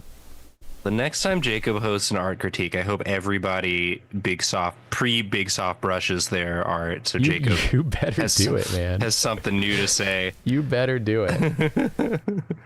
And then I think just maybe adding a little bit of lighter to the top as well could be nice. Just a bit more movement within the piece here. Yeah. Since like that's all the magic is up there, so the magic is stored in the top. I did that right on the thing itself. I can't even you undo did. it now, but you see what I mean. Yeah, you did. And then I would probably also do this. one touch, maybe two touch right there. Yeah. And then I would probably also do this. Down there. Nice. Just add a little bit more focus. Yeah. I think this too is one where I would probably compose it a bit differently as well. I think I would cut this in as well. Yeah. We'll just take a quick look. Maybe something like, we wanted to go for like a centered composition. Mm-hmm.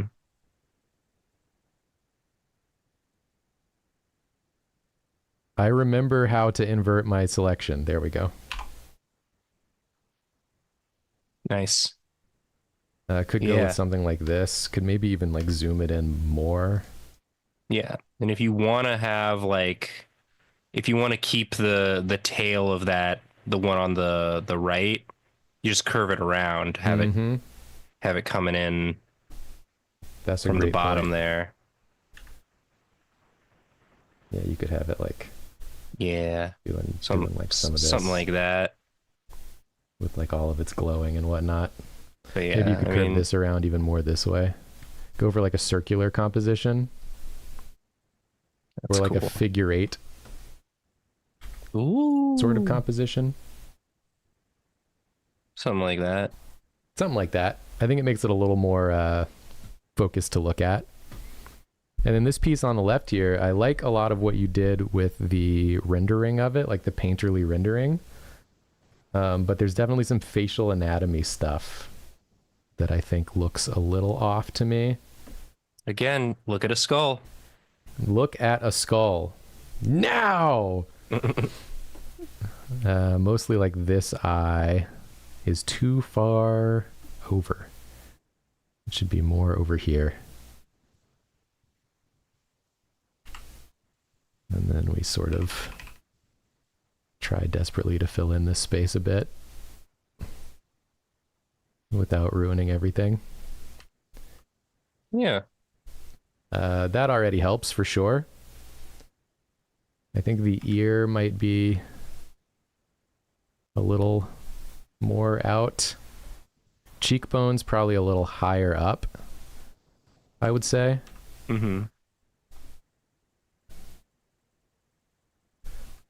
Jaws probably a little more forwards. And this is all stuff you can do you can figure out just by looking at a skull. Pondering a skull. Yeah, do a Hamlet. Not all of Hamlet, just the skull pondering. Just the skull part. That's like the most important part, everyone agrees. Yeah. Cut that in a little bit. Yeah, and then I think the nose angles maybe a little up for the face angle. And the mouth position as well. Mouths will typically go from like, you can kind of use the pupils as like a place to put corners of the mouth. And like the nose line here is like where the sort of center of the lip will be. So something like that would be a little bit more of a natural mouth position. Yeah. So yeah, facial anatomy stuff. It's thankfully one of those things that's like an easy fix. Yeah. You just have to do a little bit of studying. Yeah, just practice. And bring that nostril down. Yeah. This is messy, but you get the gist.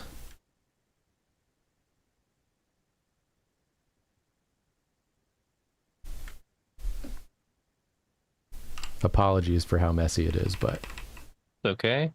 More about the structure than I forgive you, Jacob. I'm not really trying to get the lighting just right, just like the facial structure, get a little bit more. Yeah. A little bit more in there. And then we will move on. Great.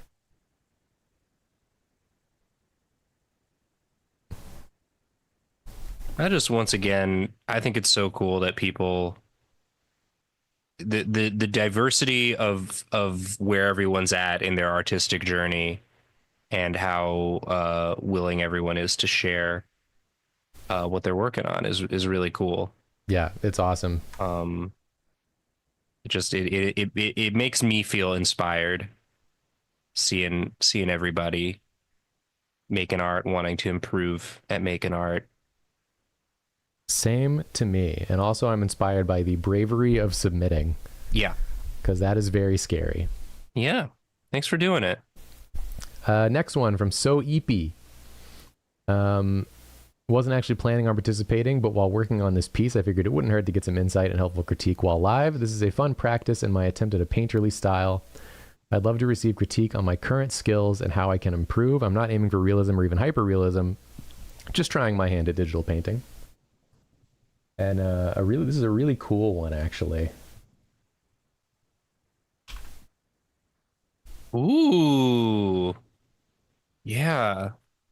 I really enjoy the stuff with the face here. All the different planes that are highlighted. I think because it's very stylistic, I think it like works really well. But some things that I notice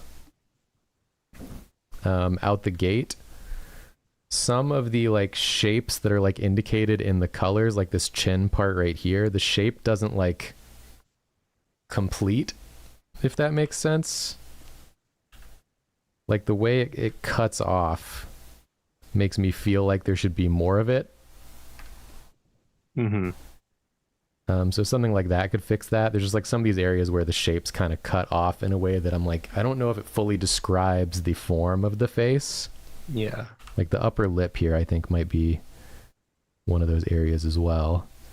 And I know you said you're not trying for realism, but this is like stuff that can even help with non-realism based works.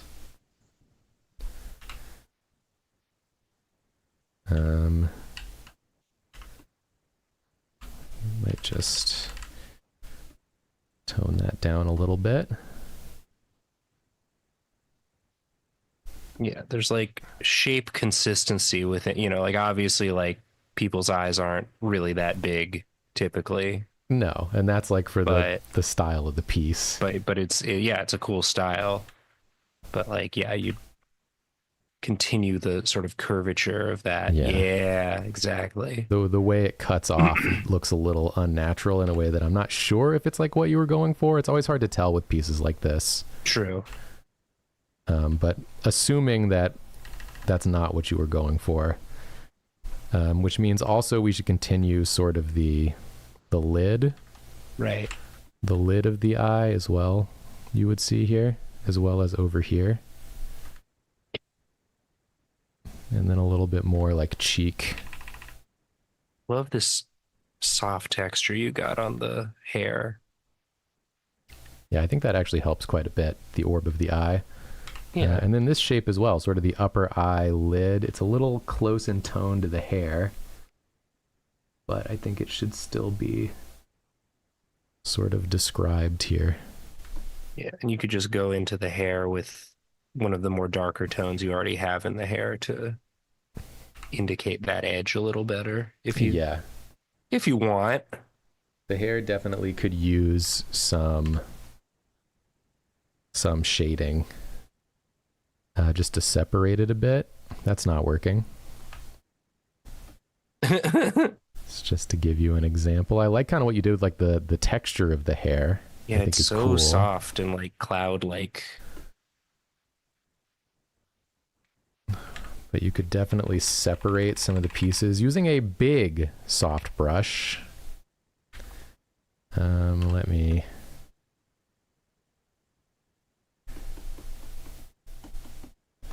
Working with no layers is always such a struggle. Yeah. I think you're doing great. We could darken the bottom piece here. And then I'm kind of going back in and erasing out. This is sort of an extreme example because it went all the way to sort of black, but it's just to show where you could, darken some of this to separate it a little more. Totally. From the surrounding face. Like this area where it passes sort of behind the face is a prime candidate to be darkened so that the face pops out a little more. And the other thing I would focus on is sort of the body area here. The way you have the neck looks like it would meet, like the body's center line would be more like this. Which means you might want to adjust sort of the way the outfit fits. And the shoulders, I think, and I know again it's stylized, but just we would definitely have like broader shoulders. And I'm on a layer that is at low opacity now, so I can't really. It's a mess, dude. It's all a mess, but you understand what I'm saying. Yeah, I understand. And I think that'll help quite a bit. You can see some of the differences here.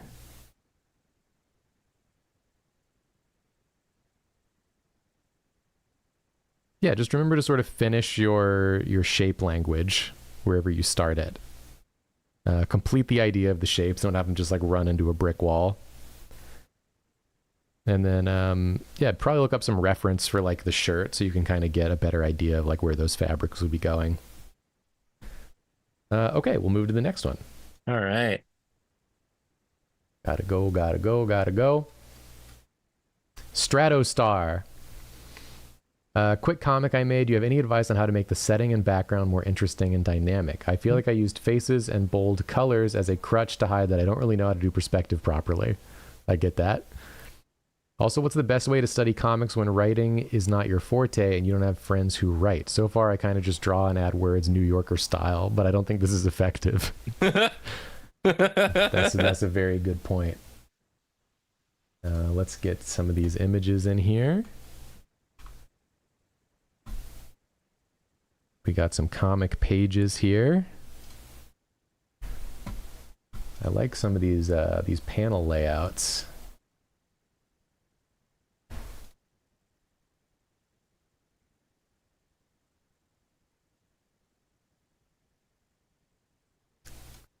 So honestly, looking at these parts where you have backgrounds, I don't have a problem with them. Like they're like sketchy and kind of loose, but I think they do the job well enough. Like it shows like what you're trying to indicate. The perspective like could be better, but backgrounds in comics for the most part are not really the most important aspect. Most comics I read, the backgrounds are like clearly a second thought to like the characters, the expressions, the dialogue, the paneling. Yeah. If you wanted to work on perspective, this piece here is like a good place to start because you got a classic 1-point perspective situation here. Yep. And you got the moon as like the vanishing point. It's like perfect. So you could, come out like this, sort of make the tower a little taller, a little more of a baller. Just a little bit more. And then you can use these, use these lines to also indicate the windows. So the shape of the windows would be follow the perspective lines here. And you can have these as well to follow. To kind of indicate more the roundness of the tower, but 1-point perspective is like a great place to start. Yeah. For sure. And similarly, I mean, harder to do with humanoid forms, but the woman that is visible inside the window would also be, I think, a little bit wider at the bottom versus... Yeah.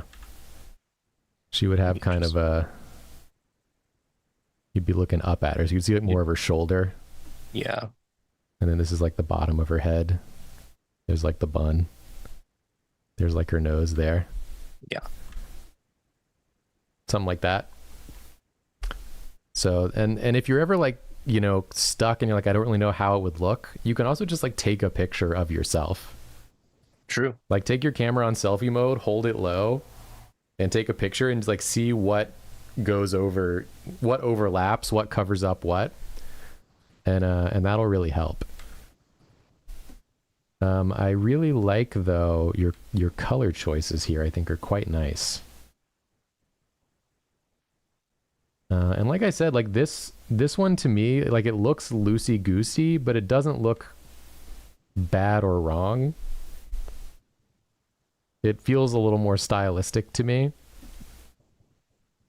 So I don't have too much of an issue with it.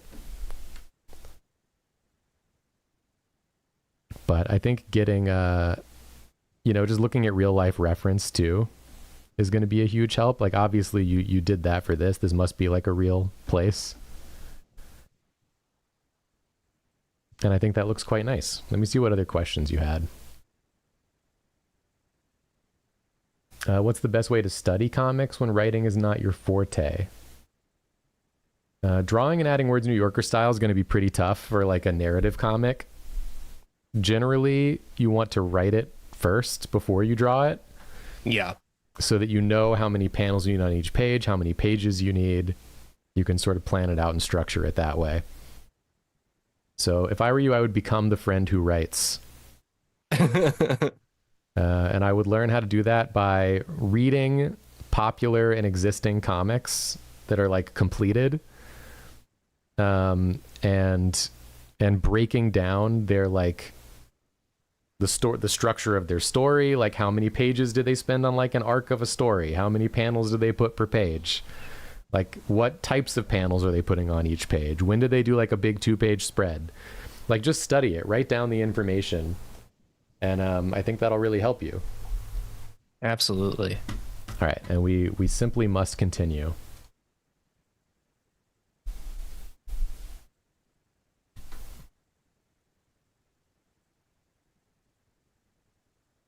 Up next, we got Bloom Crane. Bloom Crane. Not a professional artist, doing a PhD in behavioral biology. Oh. All of you need to leave the premises immediately. I regret to inform you.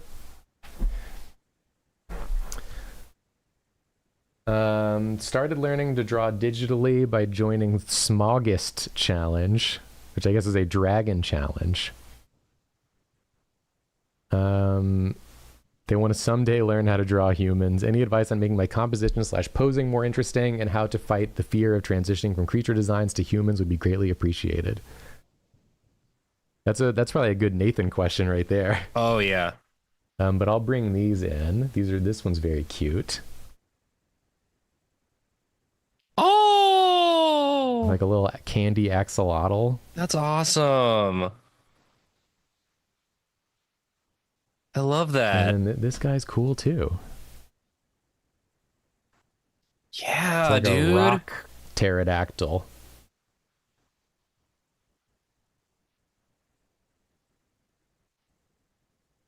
So I will start by going into how to make the composition/posing more interesting, and then I'll let you talk about transitioning to drawing humans.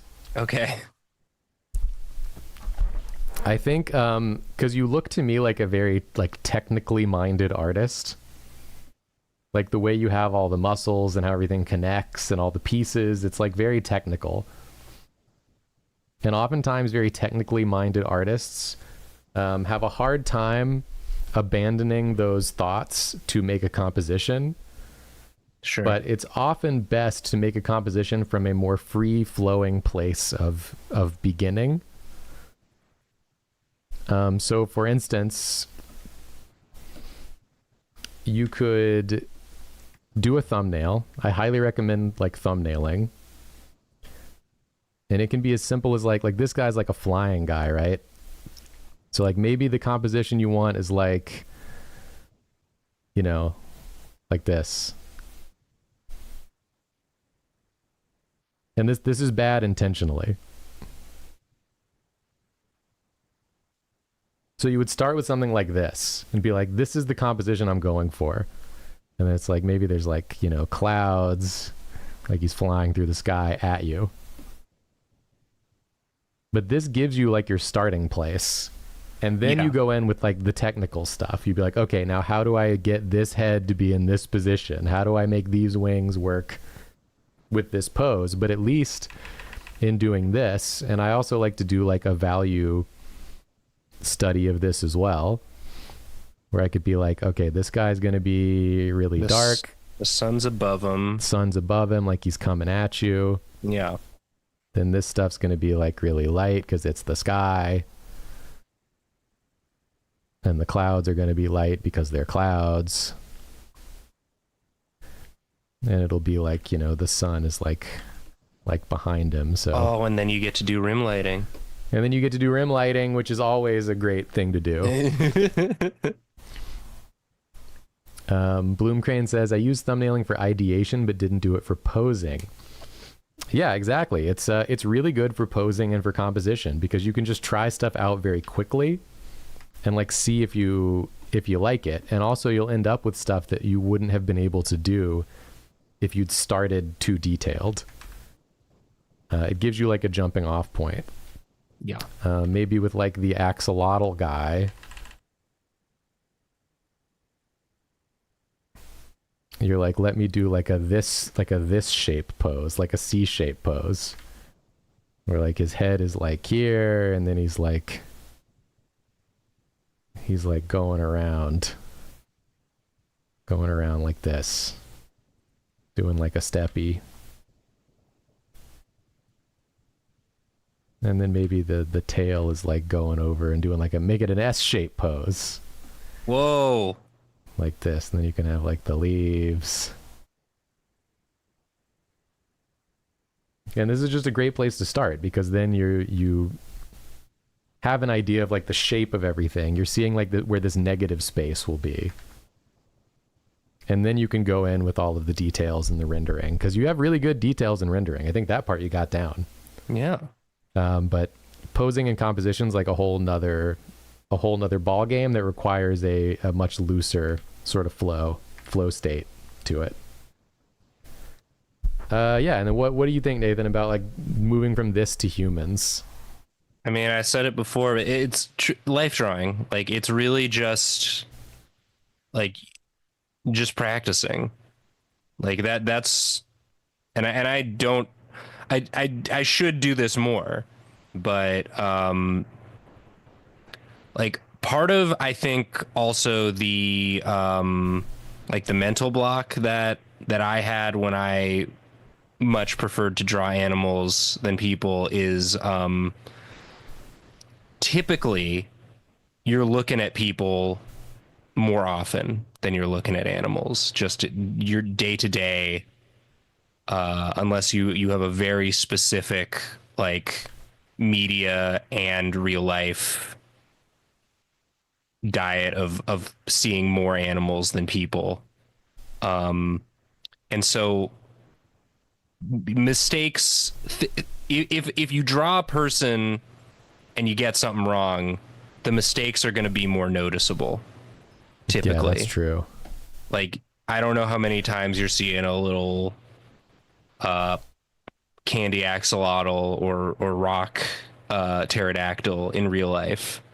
Whereas, if you just try and draw a guy, like you've probably seen a guy. And so any little anatomy mistake is going to be more noticeable.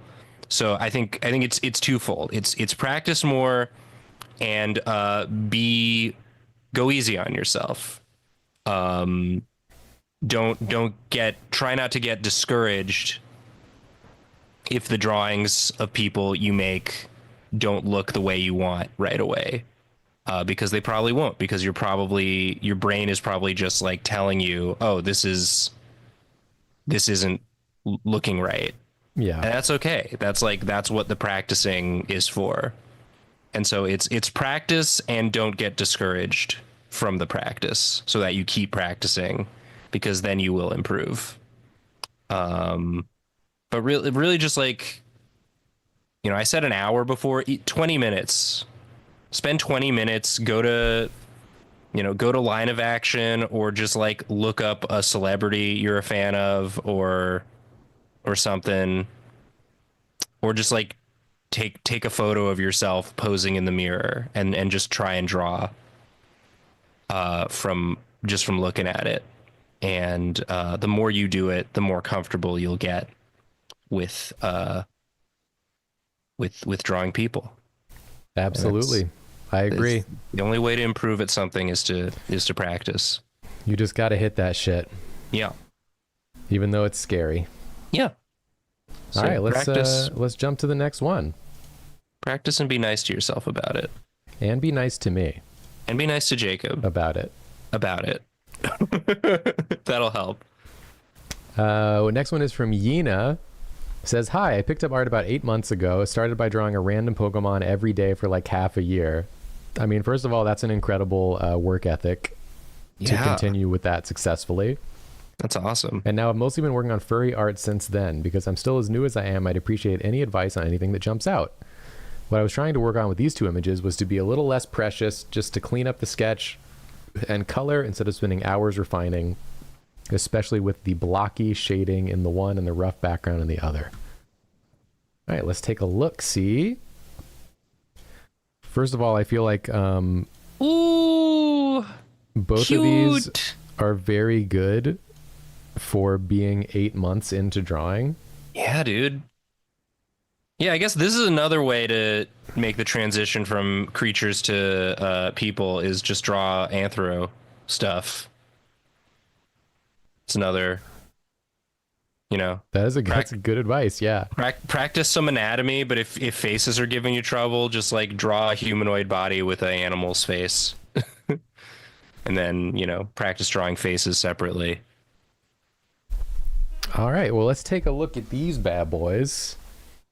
I like both of these. I feel like your proportions are pretty good. Yeah. Which is usually a tough thing for beginner artists. So I feel like you're doing really well with that. I also like these relaxed poses a lot. Yeah, very nice relaxed poses. And I do appreciate you saying that you're trying to be less precious with it. I think that is a good thing to do early on, is to be less precious.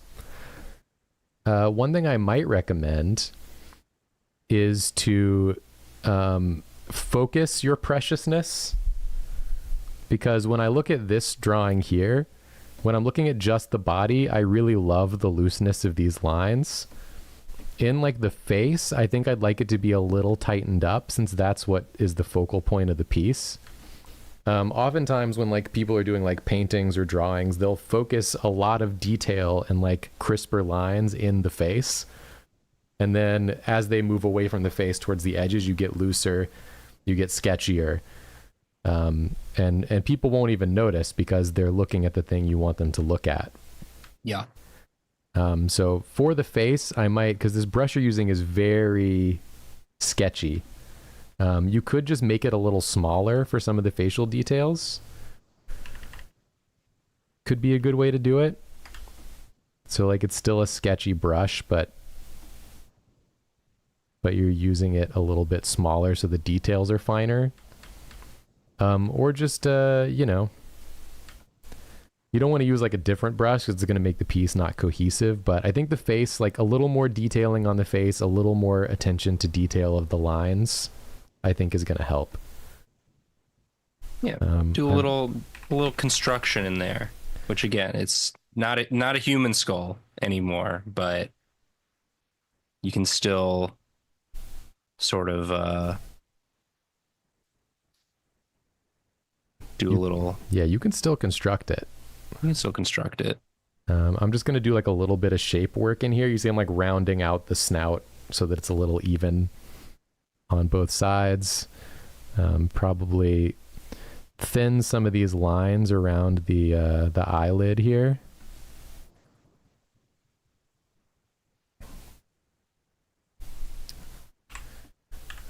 This is just kind of showing you like how I would go about it, because you can also, like I'm doing here, you can draw it initially with dirty lines, nasty lines. Yeah. And then you can come in and you can sort of you can clean it up over the top. So you could definitely do something like this to mess around with it,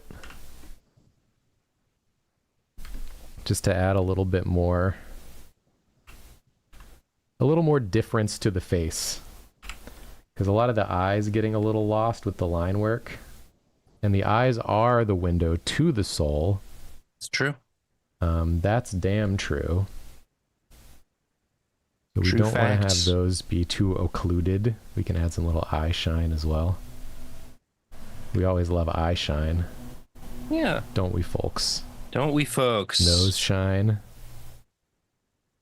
Things to just like bring attention to the facial area of the piece, I think will be helpful. And then again, this one I really like what you did. I like how you blurred the background. which makes for some good separation.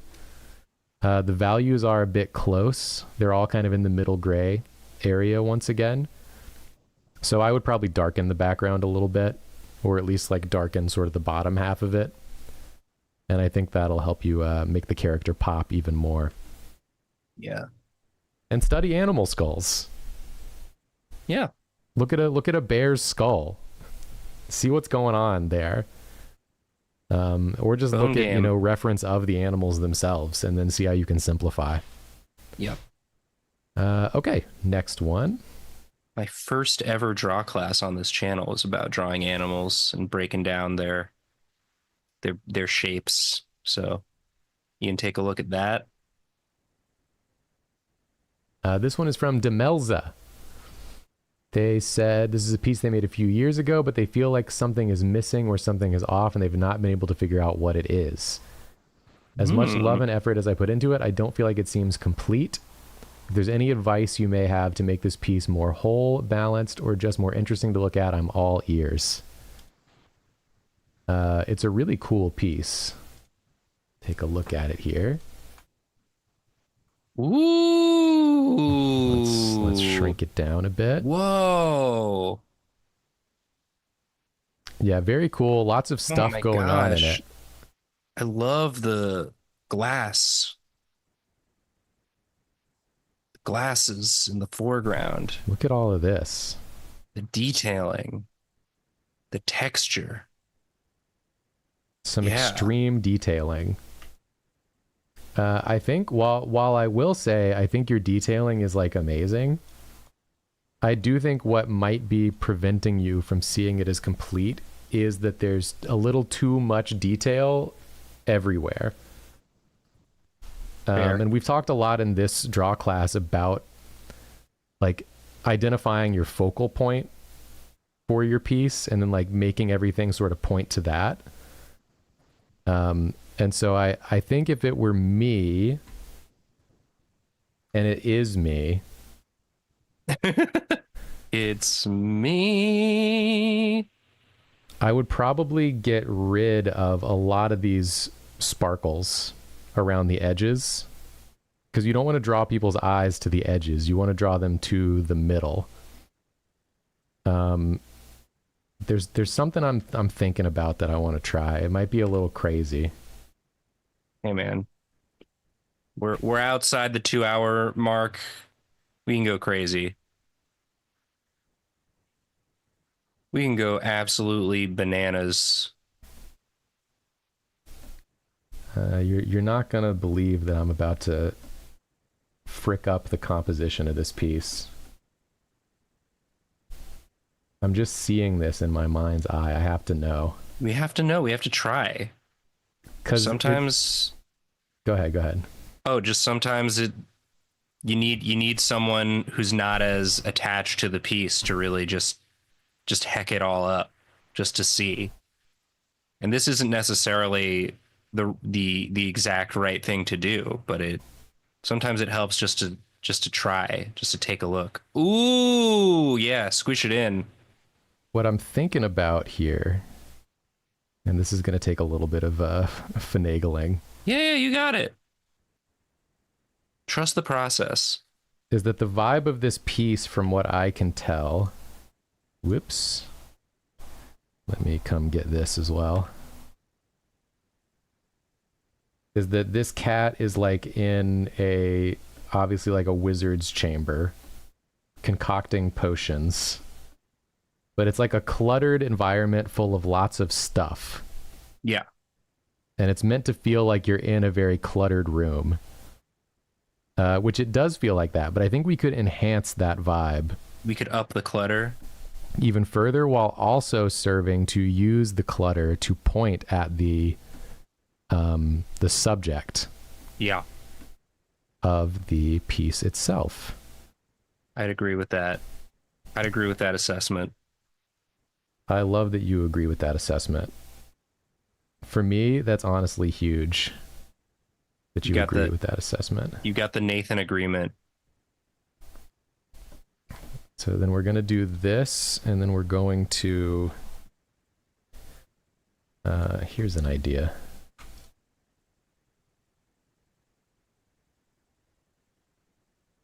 Just gonna take a second here. Let's get a thinner composition. This just makes it easy to futz.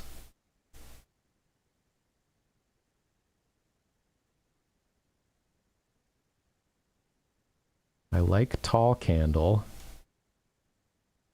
I like tall candle.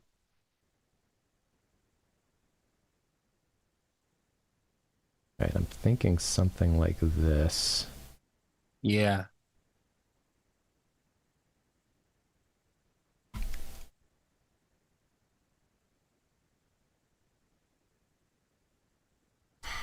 Maybe just...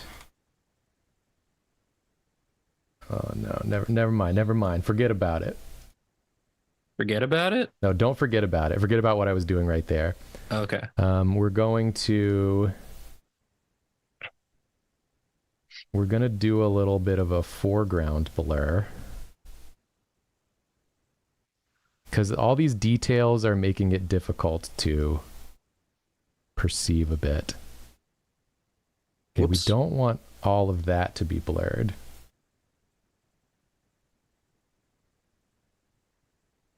I need to get rid of... Hold. I know this is taking too long. I just want that to be... I just want that to be clear. We're all here for it, man. This is gonna be worth it. Well, I think it's gonna be sick. Yeah, man. I'm excited. I think we're all. I think what you're doing is you're building tension. You're building suspense, and it's we're all on the edge of our seats, riveted. Imagine I do all this and then it just like sucks. It looks like shit. It's like what? Well, it's like when I tried to draw the ocean.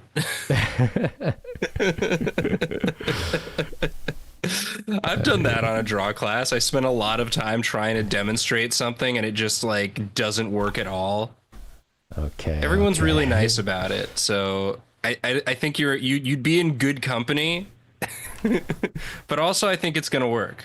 No, I think it's going to work too. I think you've got a vision. Let me get rid of this. I have a vision. I'm in possession of an incredible vision. Yeah, dude. Of blurring the foreground elements. I love these freaking characters. I love the cat, rat, moth team. Oh, you know what? Let me duplicate this first. Let's not do anything destructive. No. Only constructive. Only constructive. Yeah, man. Yeah, man. Yeah, a little blur on the foreground, so we got that focus. And then guess what? We're gonna darken it. Yeah. Maybe even like really dark it. Ooh, yeah. I think really dark it is. I know these are lights, but pretend they're not. Yeah, the candles don't have to be lit. You're trying to indicate a cluttered room full of wizard stuff. Yes. And it's still accomplishing that, even if it's blurry and dark. Because you did so much cool detailing on it before the blur happened. And then you know what we do. I think I have a I have an inkling. I have a prediction. You don't know shit, man. You don't know fucking anything. Yes, dude, though. Yeah. It actually looks sick. Maybe I'll lighten up that rat a little bit too. That rat does need to be lit up a bit. I kind of forgot he was there. Rat's a little dark. Light up the rat a bit. Light up the rat. Light up the rat. And then I think... let me I want to bring it in a little more even. Bring it in.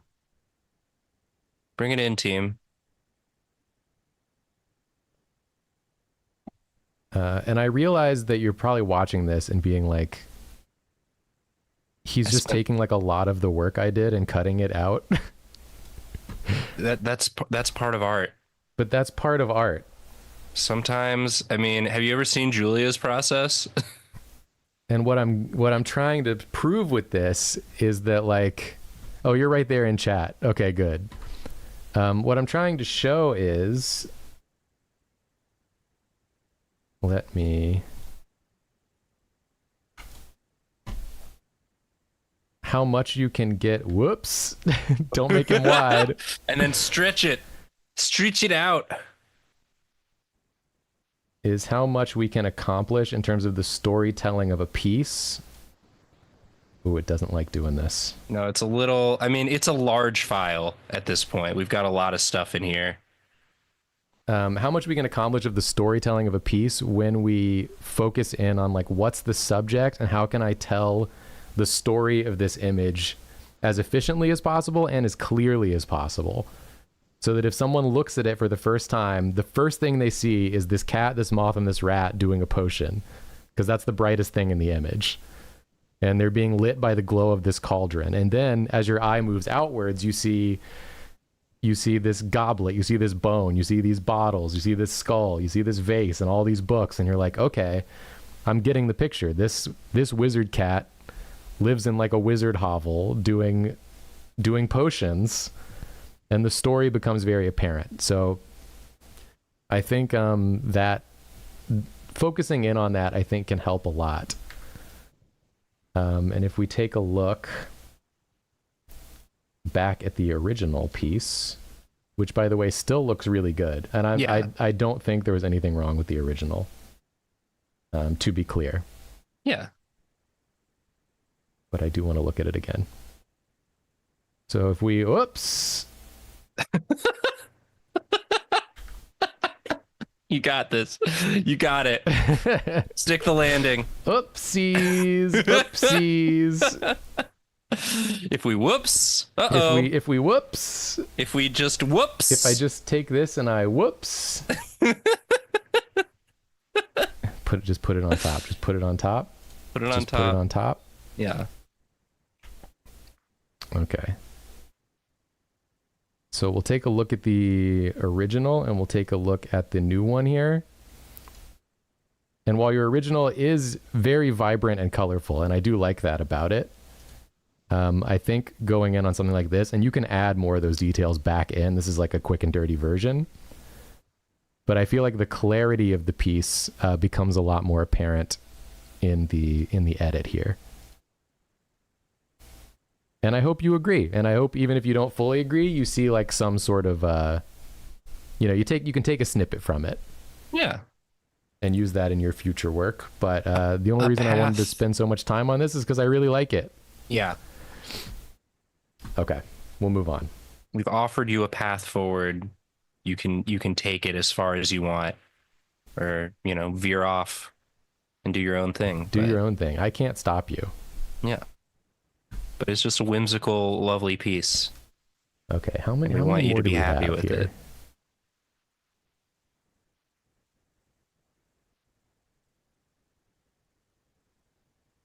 Okay. How are we doing? Okay, we're so good. We're so good. We got like 10 pieces left. Nice. That we can do. We can do it. We can do relatively quickly. Yeah. Let's go. Let's just bang them out. Hold on, I'm trying to find.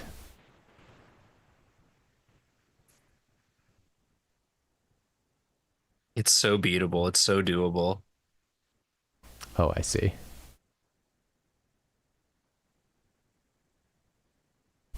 This one is from Finn. It said, I drew a human version of my OC Finn. Whoa. I'm going to copy paste that in here. Finn by Finn. This is the run. Ooh. Still going, huh? We're still going. I see. We're going to be done by 6, I promise.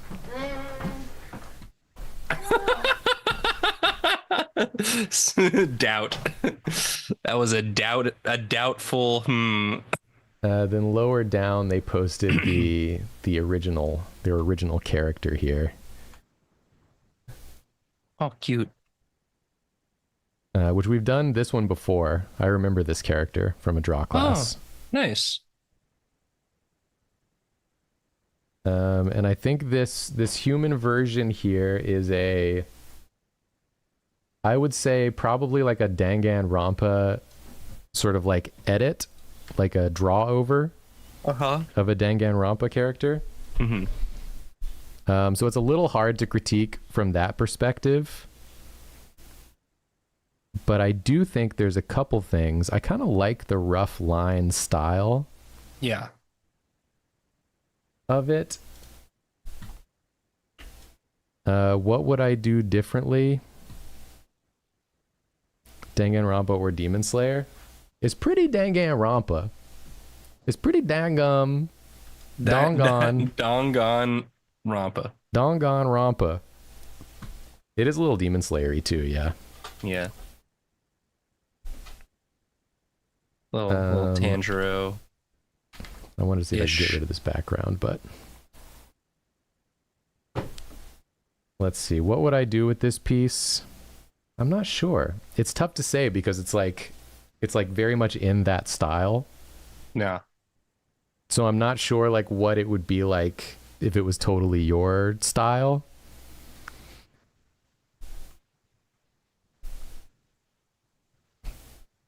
So I can't really critique like the anatomy or anything because it's I mean that the structure of it is the Danganronpa thing, so it's like professional work structure.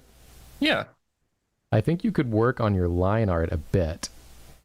If we look in here, some of these lines are a little haphazard, I would say. Like I know being sketchy is probably part of it, but I think you can be sketchy and still have a bit more of like a line confidence. Like with some of these, they're just a little, they end kind of, let's see, like I was talking about earlier, I like to taper my lines. So you could take a line like this, it kind of starts thin up here, then gets thick and stays thick. Yeah. You could come in with like a brush and you can like taper it out to give them sort of more of a cleaner look. Totally. And also to give more of that feeling of like a folding fabric. Yeah. Just makes them look a little more elegant. I think like same up here. Mm-hmm. Or with like the buttons, you could kind of make them a little more. Make sure you got plenty of the interior of the button visible.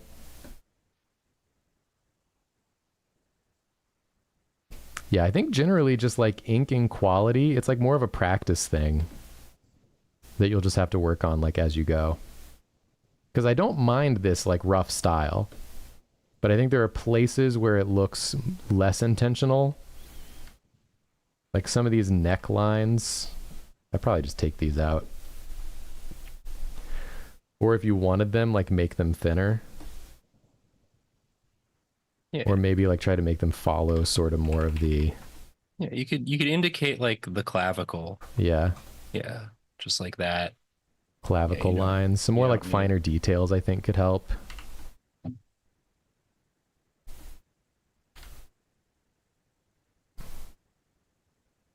So yeah, that's what I would say.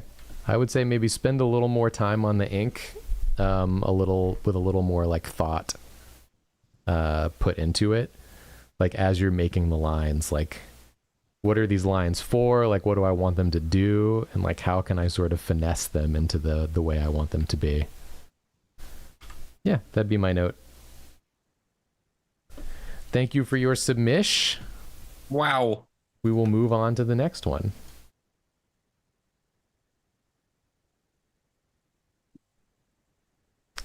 This one is from Transvamp. I'm in school, haven't had the time and energy to work on a personal piece in a little while, but I have a work in progress that I would like to submit if that's okay. This is some fan art I'm doing of a scene from a tabletop that I'm playing that's set in the universe of I Was a Teenage Exocolonist. Okay, let's see. This is supposed to be a big server room, and I already think I should make the person at the top and her screen bigger. Let me get it on the screen. Get it on. Let's get it on. The screen. The screen.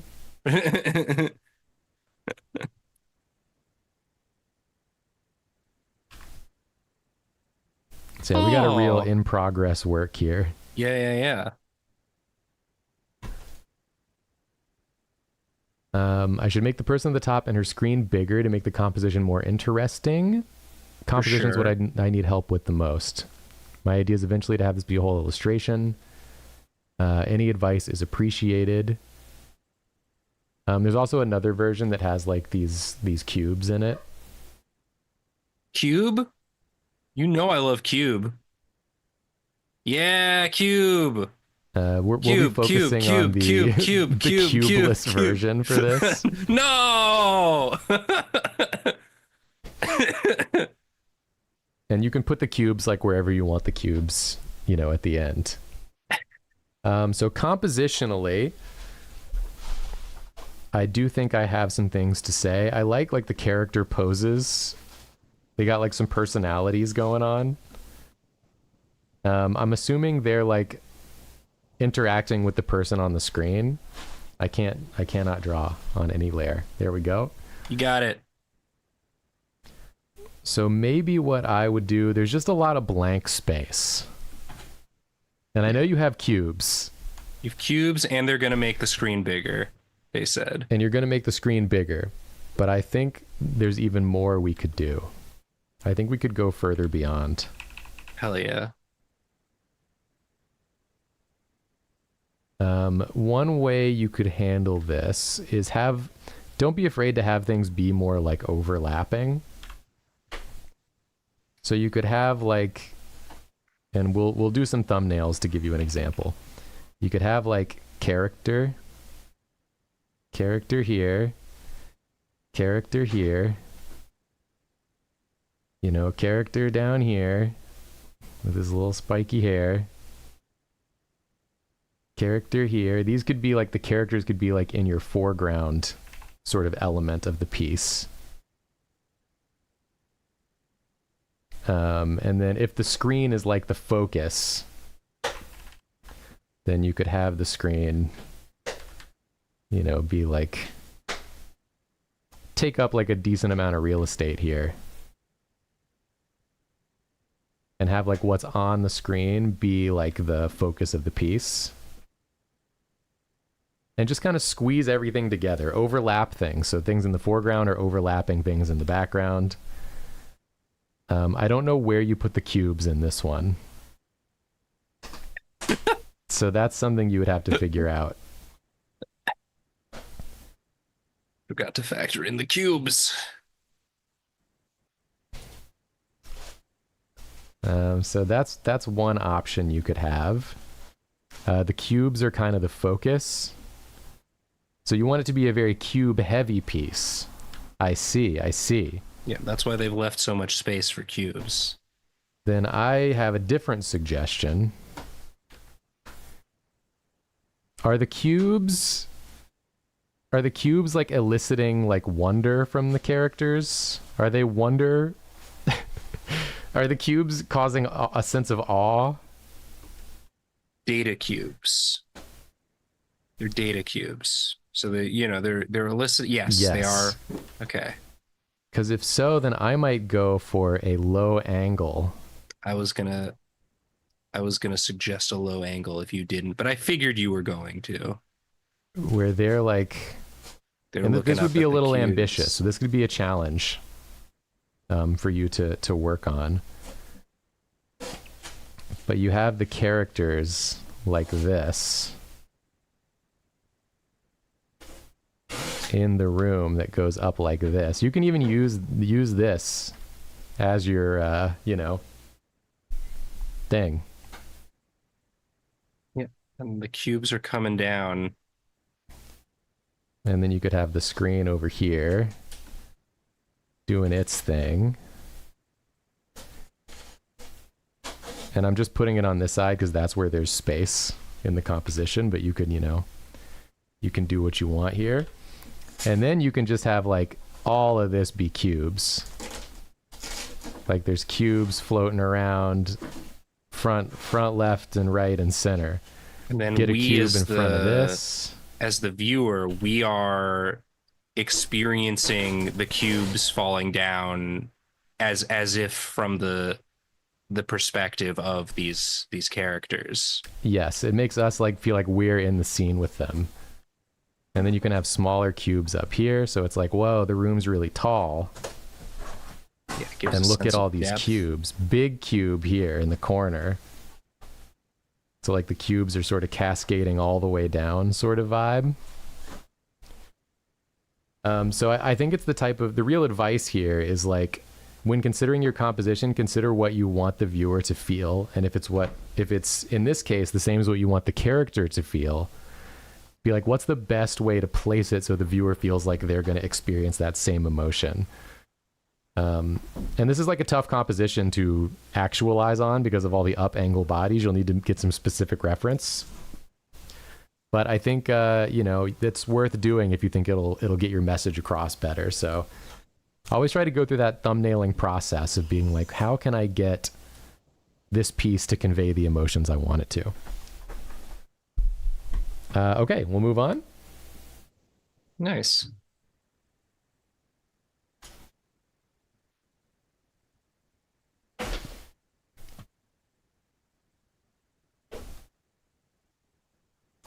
We've got Tiniest Hands.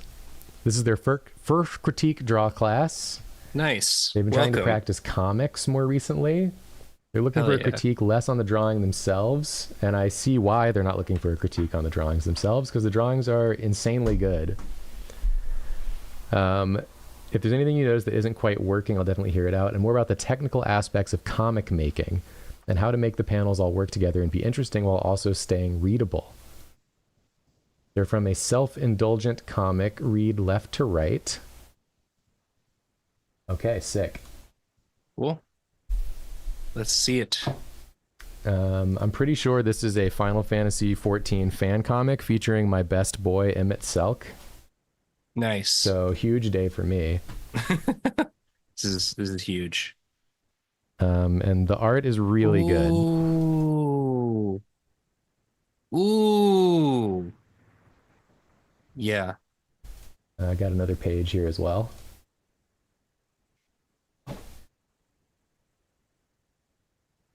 That's sick. Yeah, this one is I would not be critiquing the art because this to me is professional level art. So anything I would say you would already know. And also you're like better at a lot of things than me, so probably if I said them you would be like, shut the fuck up. The hell does this guy know? This ding dong. From a comics perspective, though, let's take a look and see if there's anything we notice. Let's see, what else did it say here? Composition, paneling, continuity from shot to shot, keeping the 180 rule in check, and all that jazz. I feel like I get easily tripped up on how to make a comic page read well without putting too few or too many panels, and how to make the panels all work together and be interesting. Okay, sweet.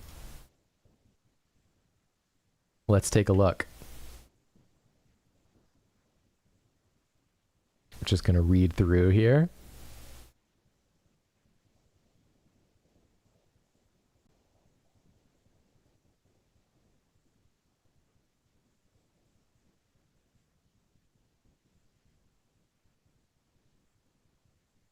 Mostly, I think this works pretty well. Anything I would change? I feel like when I'm looking at some of these panels here, maybe some of the clarity gets a little lost just by sort of the amount of detail and stuff. Like, I love this pose, though, so I wouldn't want to lose that. No. I was imagining like a let me take this one away for a sec. I was imagining like a panel, since like this seems like the focus of this panel is this character getting on the Boyd. Yeah. Maybe doing a more foreground focused Emmett Selk.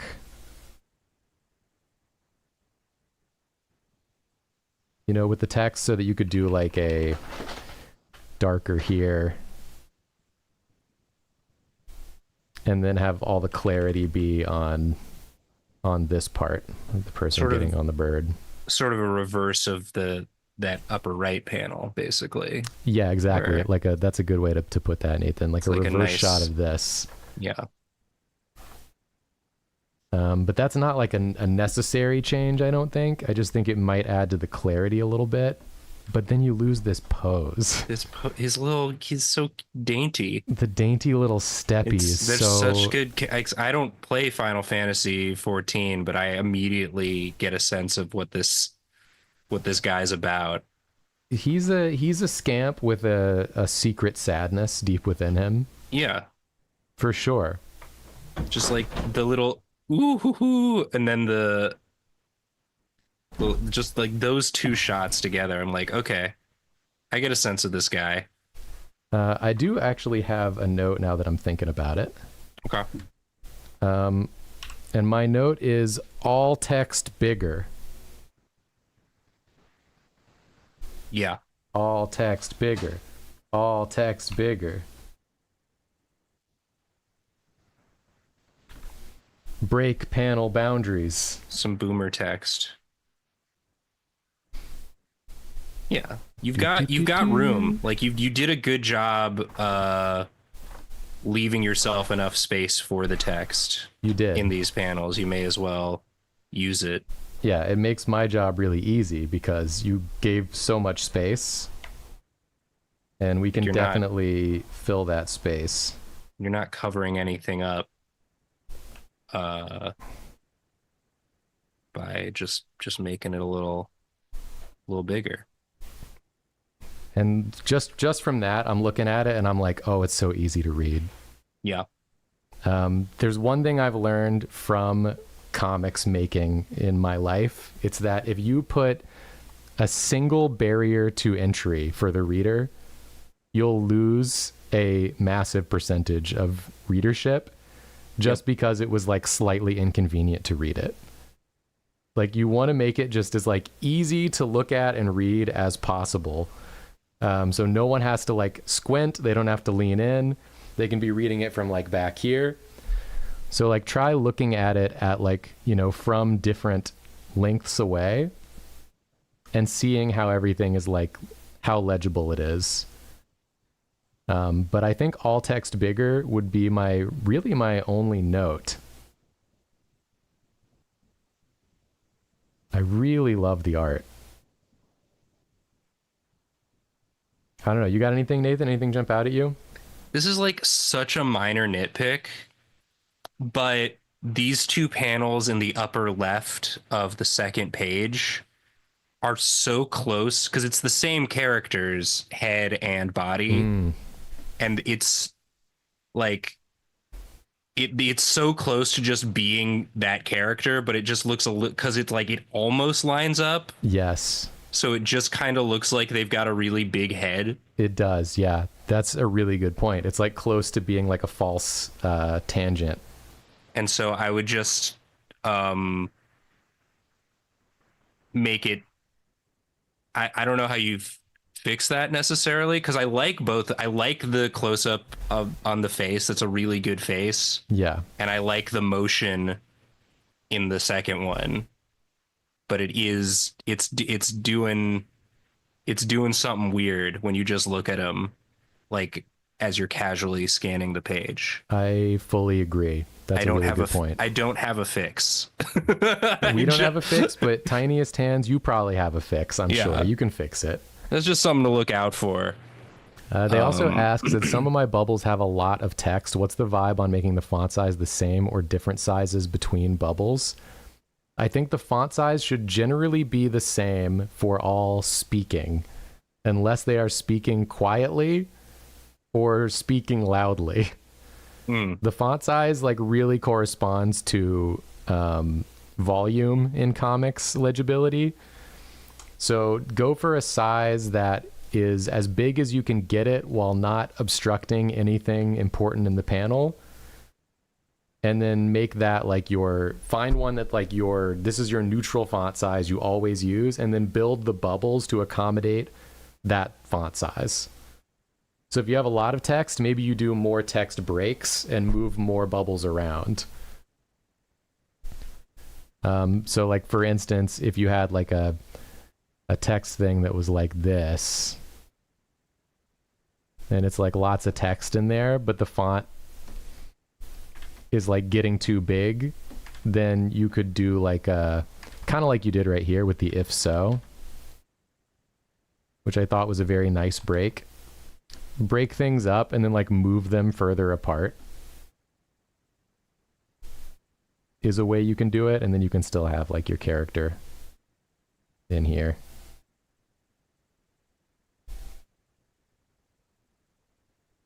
saying his talking his shit. That's such a good little that's the vibe. I just love looking at this and then looking at this. Yeah, it's the same drawing basically. It's the same guy, yeah. But yeah, incredible work. Yeah, this is awesome. I think it's awesome, and I want to read this, please, when you're done with it. Okay, it's past 6. We've failed. Julia's proven correct yet again. Okay, we're going fast now. Yeah, we're doing it.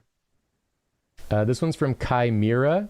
Dealer's choice. Choose which is easier or more fun to give feedback on. Pink Palmy Club. I'll just post both of them and then we'll decide. Okay. This is very cute. This is giving me flashbacks to the recent Palmot drop event in Pokemon TCG Pocket. And then we have this one as well. For the Pink Palmy Club, they said, I feel like something's off about this piece that the characters in the background are at odds. Is the background too muddy? Is it a contrast of styles? Too much sparkle brush? IDK. I do think the background, I mean, I would have thought it was intentional that the background looks a little grimy and like more realistically rendered compared to the characters. So I don't mind it if that's what you were going for, but if it's not, then I do think making the colors a little more in keeping with this palette might help. Because that is kind of the vibe of the music video, right? Yeah, it is. She's in like sort of a dingy bar doing her stuff. And for the character, they said they want to give her a little bit more charm. Curious what you would suggest emphasizing or exaggerating character design-wise. Her personality, lost in life, anxious, artsy, attending Magic University. Giving characters charm, we can definitely do that. I already think that she has like a charming look to her, but I don't think the image is like giving her personality. Lost in life, anxious, artsy. I think maybe a thing you could do, I usually like to pick, when I'm designing a character, pick like a feature that is like, that's their feature that you notice. So we're just going to do like a little sort of version here. Yeah. Of the character. I think you could maybe go like, let's get some eyes in here. You know, slightly anxious looking eyes, like, maybe kind of a forced smile. Type of vibe. Cute. And And then maybe really go in on like the shaggy hair to be like, this is like they're kind of like a mess. But it's shaggy and like bouncy. It's like they're a whimsical mess. Yeah, a whimsical mess. But it could definitely be like, let's maybe do something like this.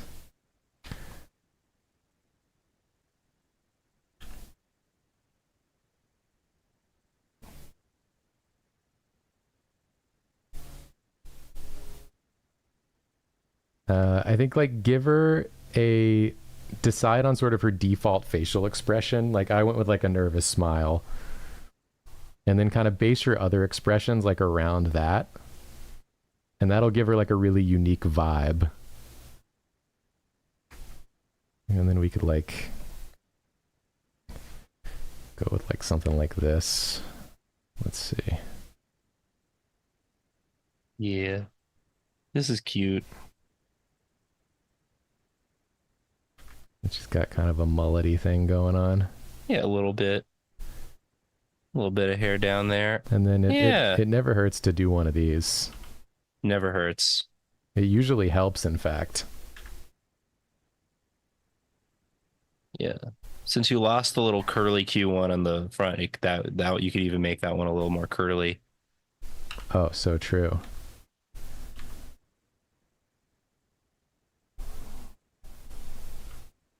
Something like that.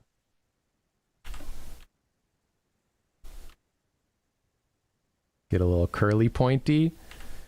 I think mainly just the takeaway is like focus on the personality traits and then focus on delivering those through the look of the character.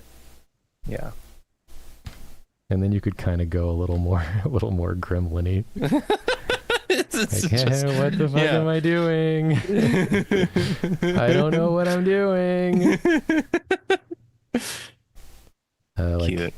Bigger sleeves maybe with like little fingies. Yeah, this is the Jacob treatment. How to make it more charming to Jacob. That's what you wanted to know, right? Just make her kind of a gremlin. This is cute. So this is like obviously a very, like Nathan said, a Jacobized example. Yeah. But you know, take like sort of this idea and apply it to your work. Because when I look at this character, I'm like, they are nervous. They don't know what they're doing. They don't think they should be here. But they really want to try their best. Yeah, the one you drew is exuding confidence. She's making direct eye contact. Yeah, this is confident. That's a confident pose. Yeah. Not this. So, you know. Yeah. Sweat. Yeah, hopefully that helps you. And yeah, I hope you can apply some nervous gremlin energy to your next design. What is this? Okay, next. Dice IG or Dicig. This is their first draw class. They made a Trixie Mattel and Katya piece. Oh my gosh. Which kind of rips. Ooh, boy. I'm excited. I guess I could just look in the Discord and see and spoil it for myself. Ooh. Take a look at this. Take a look at this snoot. Oh, it's like a playing card. Yeah, playing card vibes. Yeah. They awesome. said they're not satisfied with it. It's been months. They're still stuck on this one. They would love to get insight on keeping a piece visually cohesive. I slapped a purple layer on top of this one, but I think it makes it look flat. Notes on anything else are also very welcome. I know I need to push further, but not what and how. Thank you for your help. I've already learned so much about art from Drawfee. Excited for more. Amazing. Well, let's take a look. I mean, I think this is pretty good. Yeah. Let's see where I think we could improve. Let's take a look at Katya. As far as like keeping a piece visually cohesive.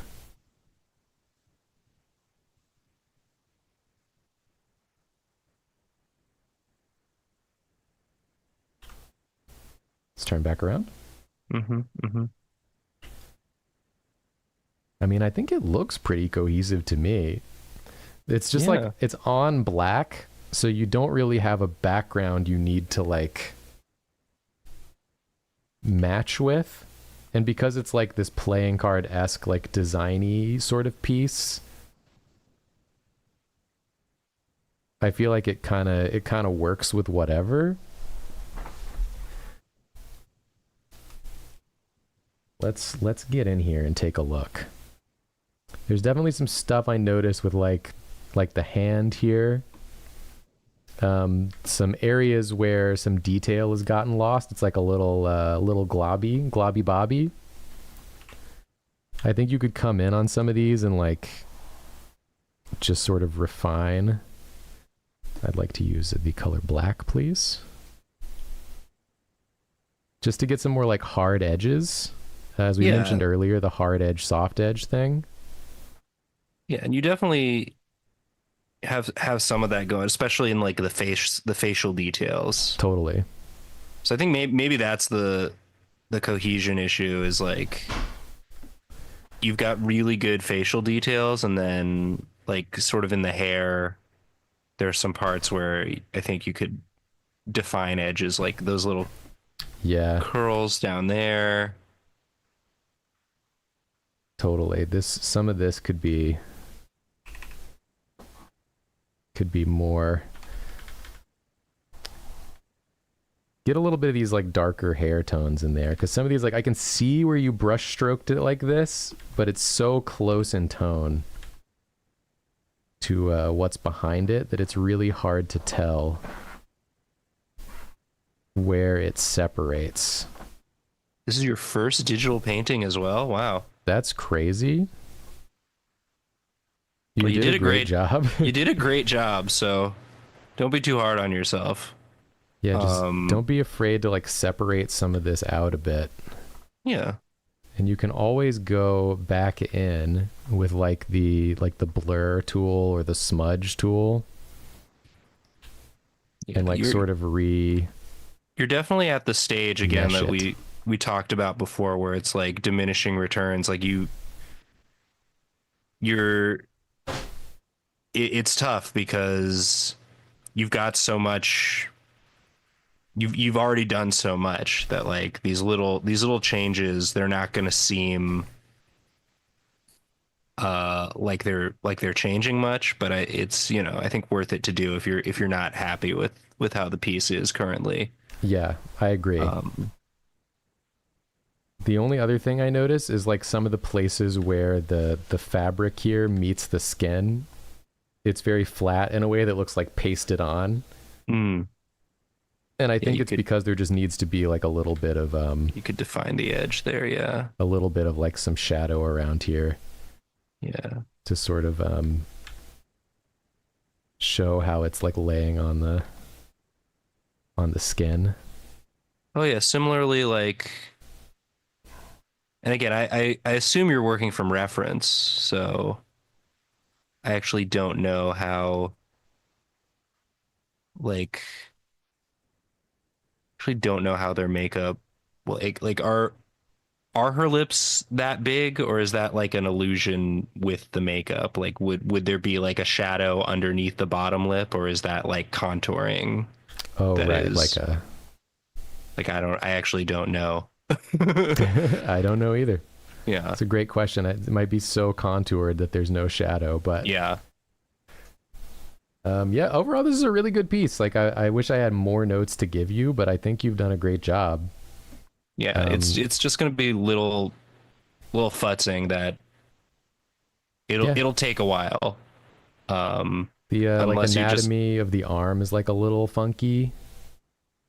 I think like this torso is like the shoulder's not broad enough. Coming out this way compared to where it's going over here. And then the wrist could, a little thinner in the wrist, perhaps. But yeah, pretty nitpicky things. Yeah. Since you asked. Yeah, I think there's some hand size issues. This hand is much bigger than this hand.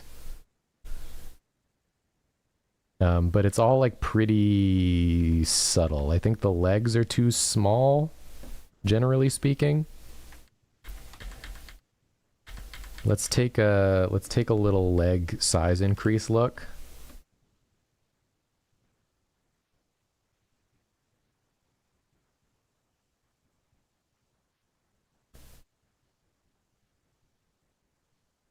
And then we're gonna move on after I do this.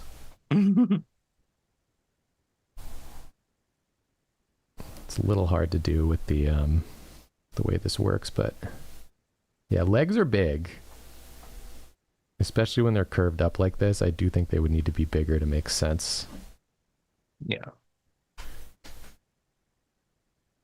But yeah, great work generally. I think your rendering is really good on the faces, especially. Yeah. Like, it's obviously them. Yeah, and there was no question about it. I think just get in a little more with some darks and lights in like the hair and in the clothes to make them look like a little less flat, and I think you'll be golden. Great work. Yeah. Okay, next piece, Link Lean. It's their first draw class. It is a comic. They want comic-specific feedback, how clearly one can follow what's happening, and how consistent the character design looks. Someone in my building is cooking a freaking feast. I've been like bombarded with several delicious different smells during this stream. They're making something tasty. They're trying to get you, dude. They're trying to freaking get me. All right, let's get this comic in here.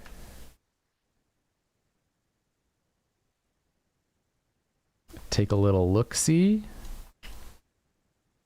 Whoops, whoops, whoops. Here we go. Okay, and you're asking for clarity in terms of what's happening and how consistent the character design looks. Let's see. Just reposted the next page below. There's 2 pages. Hold on. Oh, here we go. Let's get the second page in here as well.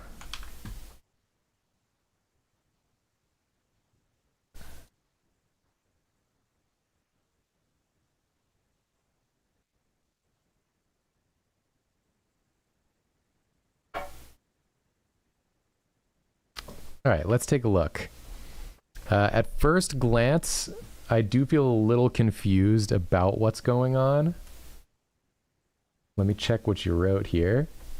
It's about a boy who's going to graduate high school soon and has to figure out what to do with his life, but instead of that, he gets super obsessed with a mysterious entity he saw on a nightly walk.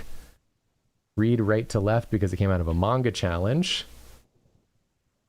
And the page layout is Clip Studio presets because you don't want to think about too many things at once. I respect that. Okay, so this is page 1 here, and it goes... Let's see. It goes like this. 1, 2, 3, 4. So he's like getting ready to return the volleyball. Then he thinks about the mysterious entity, gets distracted, gets blasted in the face. And gets blasted in the face by the ball. Yeah. Okay, I got that. I think one thing I would do here, usually when you're reading manga, if something is like a flashback of something they're thinking about, they'll like do it in a slightly different style. Something you could do, first of all, I keep feeling like he needs to be facing the other way. I think it's because your character's looking left. I feel like he needs to be looking right to look like he's... Not that he's talking to your character, but to look like he's interacting with the character. Yeah. Just flippy.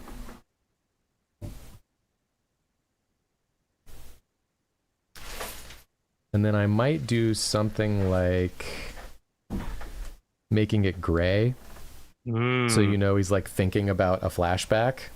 It's not like in the current time. Just to avoid any confusion there.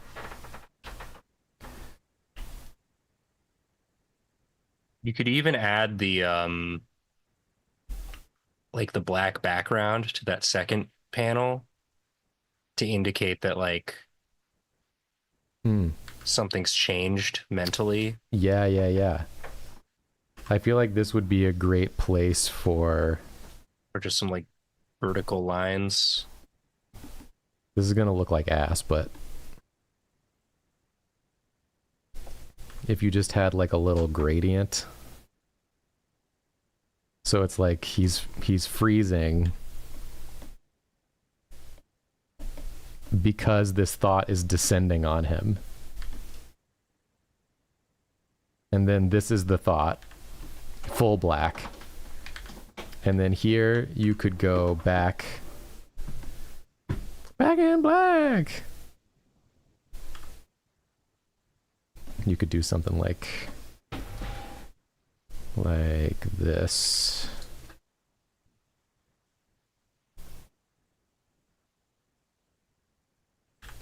You know, and change like the text a bit to make it work. Do like an outer thing. Ooh, yeah. Just something to indicate that he's like going into a mental place and then returning to reality. This is rough, but to reality. It gives the impression, and I think it makes it really flow of like, this is transitional, this is the memory, this is transitional. Back. Yeah, absolutely. And then this second page, I think reads just fine to me. I think the character consistency is good. Like this looks like the same guy to me the whole way through. Yeah. I think good work generally here. I'm trying to think if there's any other notes I have. Can always make the text bigger. Can always make the text bigger. Again, you left yourself enough space. You can do it. And I really want this to be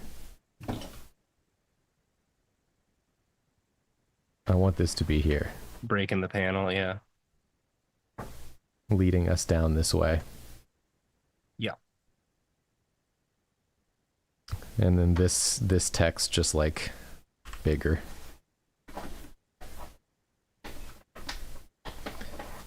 Yeah, it's definitely something I notice when I'm reading comics. If there's not ever stuff breaking the panel barrier, it feels very like restricted to me, like restrictive, and it's just a lot more free flowing if you let things go around. Like you could even do that with the BAM. You could have like you could have the BAM exceeding it a bit, because then it's like the BAM is interrupting the memory. Oh yeah.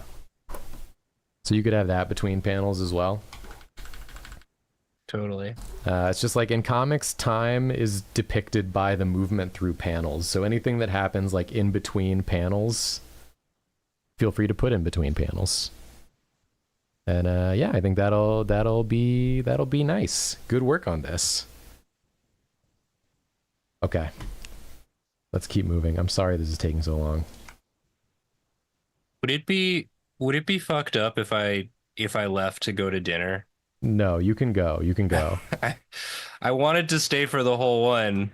If you have to go to dinner, you have to go to dinner. Do you want me to step in? I'm bumping up against it.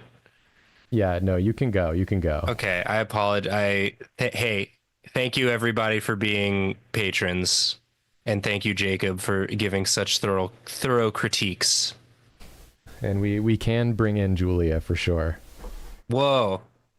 Thank you, Nathan, for joining me for so long. Appreciate your patience. I love looking at art. I love seeing everybody making art. And I want to encourage everybody to keep doing it. Y'all are awesome. Y'all are awesome. Thanks for sharing your stuff. Nathan, enjoy your dinner. Thank you. And I will see you Monday. See you Monday. Sorry. Bye-bye. Bye-bye. Now it's just me. Let me in, coach. It's just me, the tiniest little man.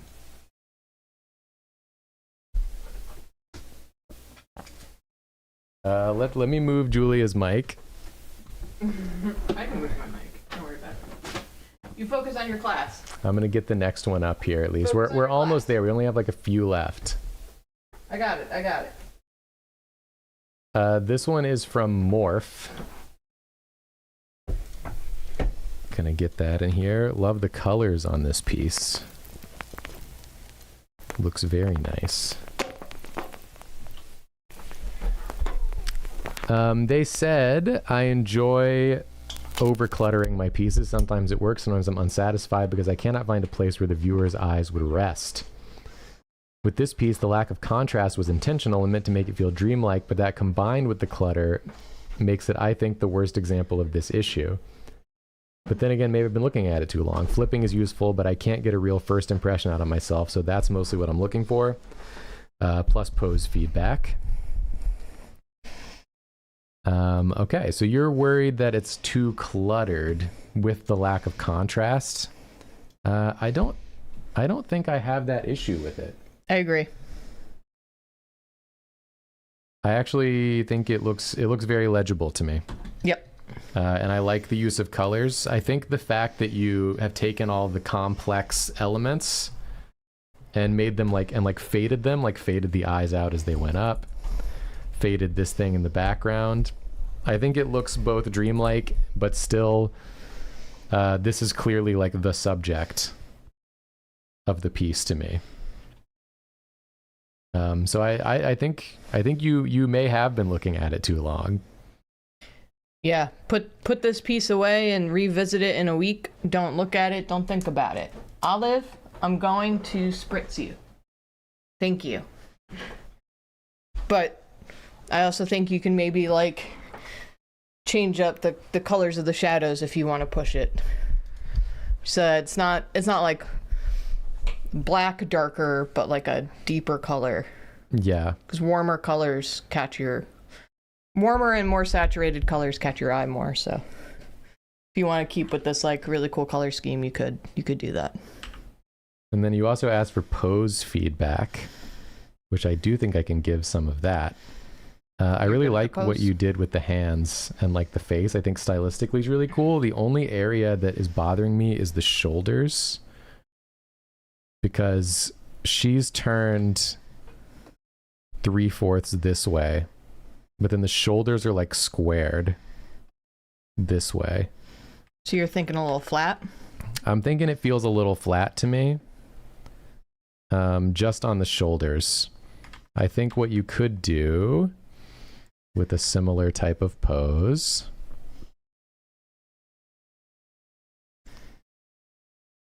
is you could do like a drop shoulder look like this if you wanted, with the little hands without that horrible tangent. My little hands. So you could have one shoulder down, one shoulder up sort of thing. You could also do a more of like a side view. My glove. Where it's like more like this sort of thing. And then you got the hands. So you got to figure out where it goes with regards to the hands. Probably more like this. You could also lean the shoulders so that they're drooping the other way, which usually keeps the eye in the frame a little bit more. If you're worried about, drawing the person's eye, you could like push it and cheat it a little bit, so it's like You can't really see it because my cabinet's black and I'm wearing a black shirt, but you know what I mean? Yeah, you mean like left shoulder drooping down, left right shoulder down. It might look a little awkward, but I think that's a little tough. Yeah. Or what actually might work with this same tilt you have is just put a little more sauce on it with like this curve.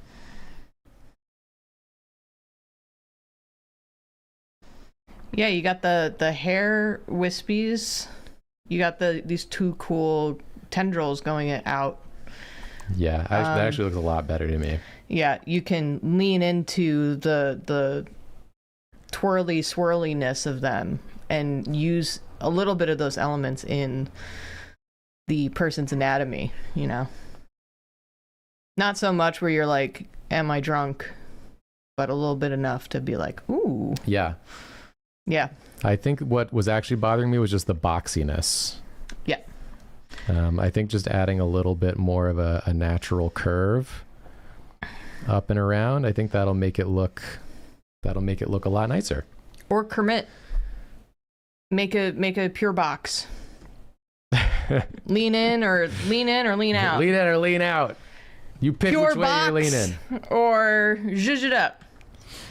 Okay, but I like all the colors. I think it looks really nice. I generally very much like this piece. It's very nice. All right, next one. Pork bun powered. Both a critique and an advice request. Please critique number 1 only. I included number 2 because I drew that one over a year ago. I think it's a more interesting or better drawing. I've been finding it difficult to feel like I'm playing catch up with myself. Do you have any advice when it feels like your skills are dulling? Feel that. That's what I can say. We got some dungeon meshy art here. Love it.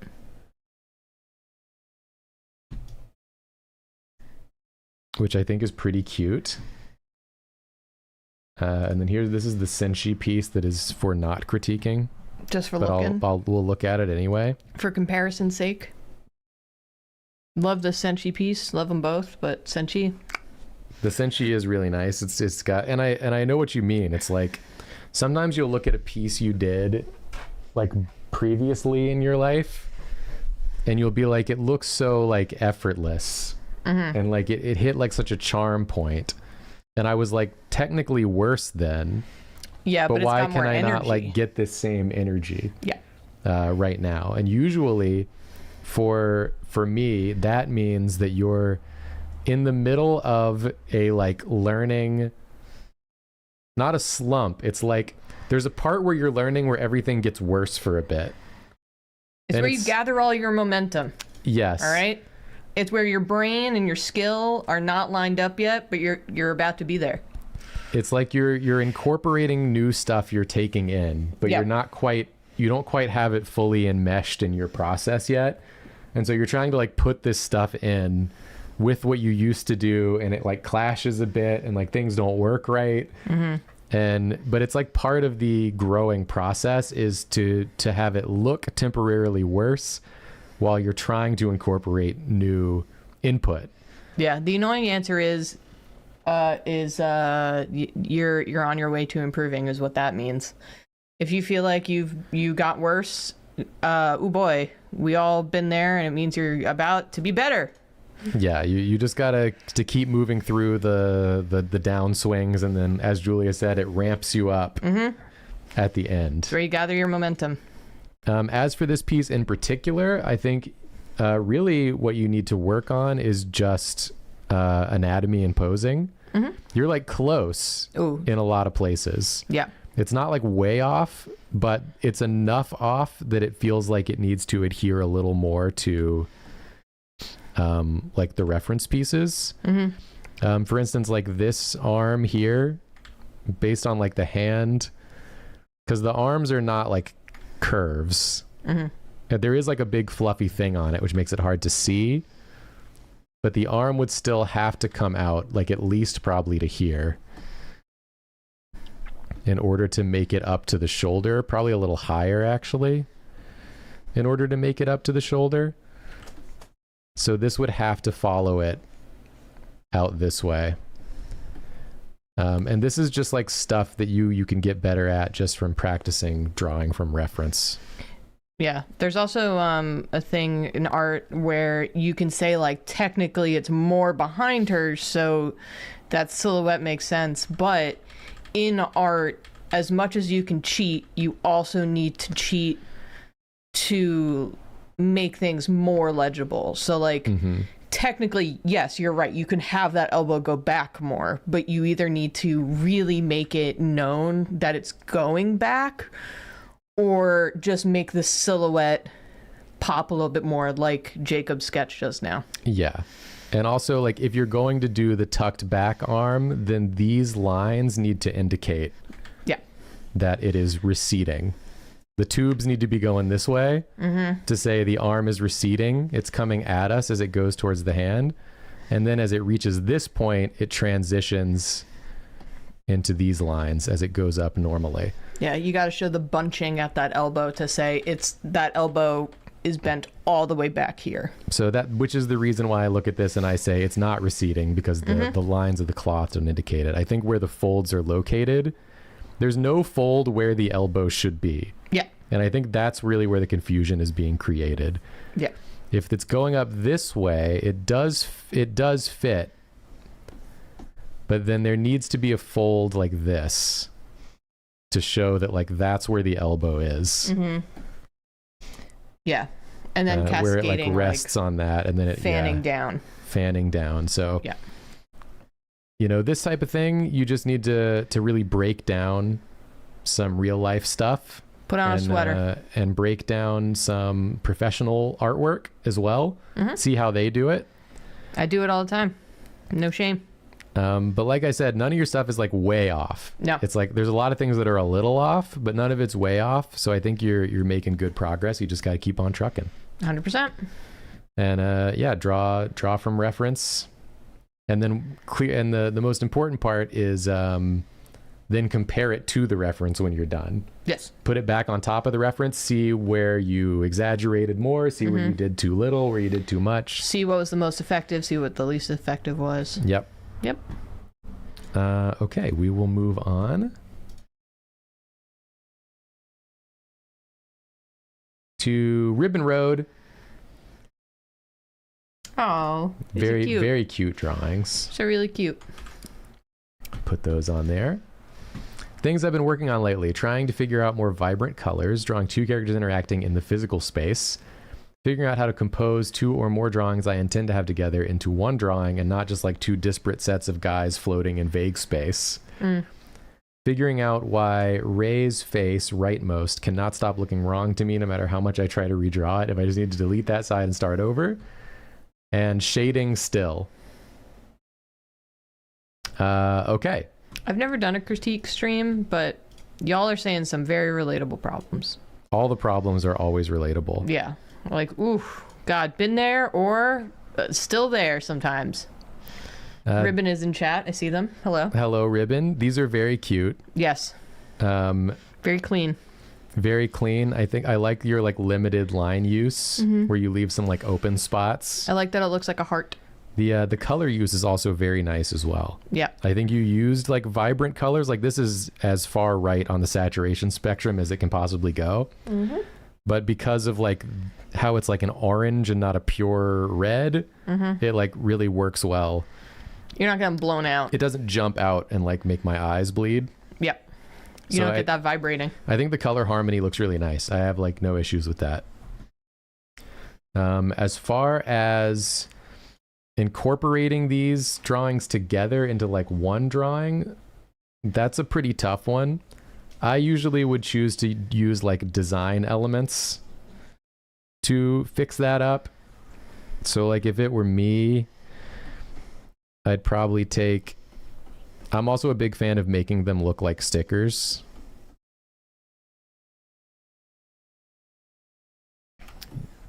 Let me just get this. And then let me get this.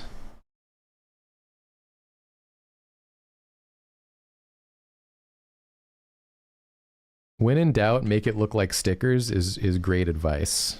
Yeah. Because then you got a graphic design quality, which actually leans very much into the way that you're doing art right now. Yeah. Because of the very clean, very legible shapes. So I would probably go something like this. Get them both. This would be like the size of the page here. Get them both on there and then get some like design elements, you know, like hearts. Mm-hmm. Do like a heart pattern type of thing. Or even like polka dots. Stars, polka dots. Clip Studio's got lots of like little things. Maybe you could include like, think of it like a sticker sheet. Mm-hmm. And you could include like another smaller one over here. With like, this is like the little guy in his little hat. And he's like, I want a sticker sheet. Peace. Yeah. You know, just like a couple little doodles around, just like to sort of make it go all together. Yeah, little side narratives, basically. And yeah, just because they strike me as like little stickers or buttons anyways. Mm-hmm. So I just think put them on a sheet with a nice little like single color background with pattern. And then put a couple more little doodles on there. You got yourself some cohesion. And then we got to talk about this guy's face. This is the face that was bothering you, right? The rightmost face. Yeah. Again, very relatable problem. I do think these two faces really hit for me. Very legible. And then I think these two faces both struggle a little more. For this guy, I know why. It's because of the eyes position. His face is tilted.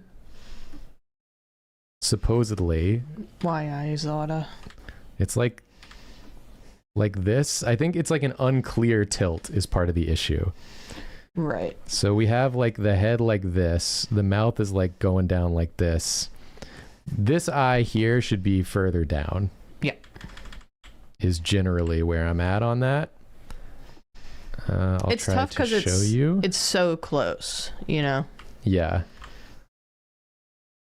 But I think that's why these are working, is because these eyes are like right in the perfect line. Yeah. This guy's other eye is hidden, so it can't be a problem. But both of these tilts are like expressed very clearly to me. As I can just like draw the lines over them really easy, no problem. Mm-hmm. This guy's tilt is like difficult for me to like, is it down? Is it up? It's like a little, and because of where the hat is too. I guess because he's coming from above, it maybe should be an under, you know? Sorry, Joy, I'll feed you dinner. It should be like a down, right? Yeah, because he's like leaning into this guy and he's looking a little down. That was my thought as well. So yeah, that right eye, his left, our right, would have to go down. Why does your webcam have a hello? It won't go away. Hello? So we could have the eyes more like, you know, like this. This is not going to be a good example of like your style.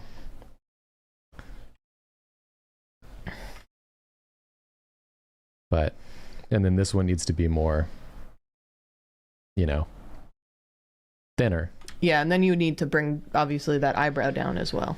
Yeah, the eyebrow would come down. Which then maybe you would want to even cheat the hat down if you want that tilt. But could cheat the hat down, but like that's where the nose bridge would be. Yeah, see, that's already reading a little more clearly.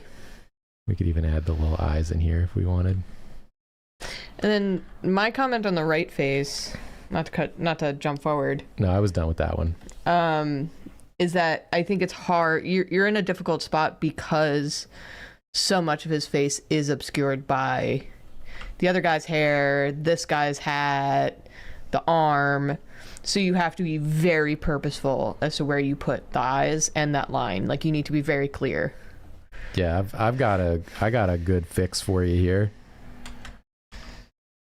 Not that.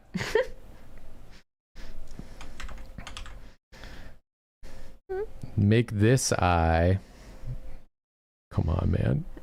You're on the wrong layer. Come on, man. You're on the wrong layer. Come on, man. Just go over there. Just fucking you piece. You piece. Make this. Fucking lose it. Make this eye the one, because this is the one that's being crushed by the other dude's face. That's true. Yeah, you would naturally be squinting the one that has the impact closest to it. Squint this one. Like if you were going to get hit by a baseball in the face, you wouldn't, from over here, you wouldn't be squinting this eye, you'd be squinting this one to protect your eye. Squint this one, open this one. That's a very good solution. Looking back this way. Oh, yeah. Excelente. Something like that. I think that will help. Mostly just accounting for the turn of the heads, and making sure that the turn and the angle is consistent throughout the head, which, like I said, you did super good over here. But yes. I think that's the reason these looked a little funny. Yeah. You're also working with a more cramped space than on the left. So yeah. I could see why you would get, maybe a little lost.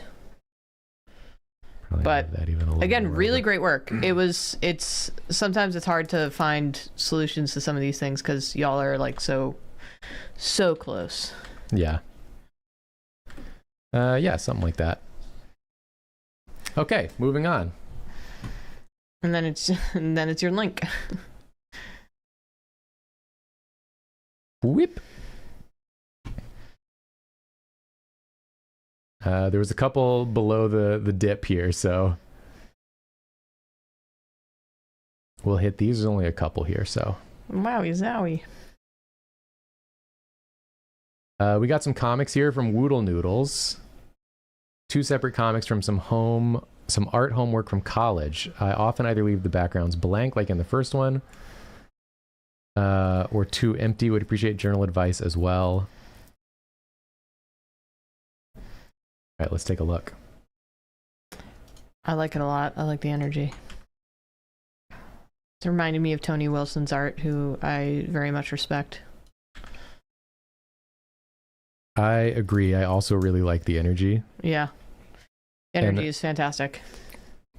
I think... Let's get the other one as well. Oh, this is really pretty. Yeah, that one's beautiful.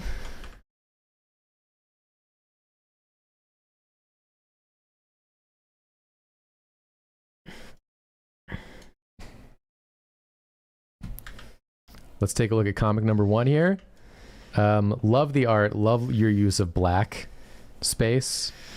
Since it's just black, white, and like pencil gray, I think you make a really good use of like these contrasts, like using this wolf here amidst the white, and then having the black up here to show the lay of the land.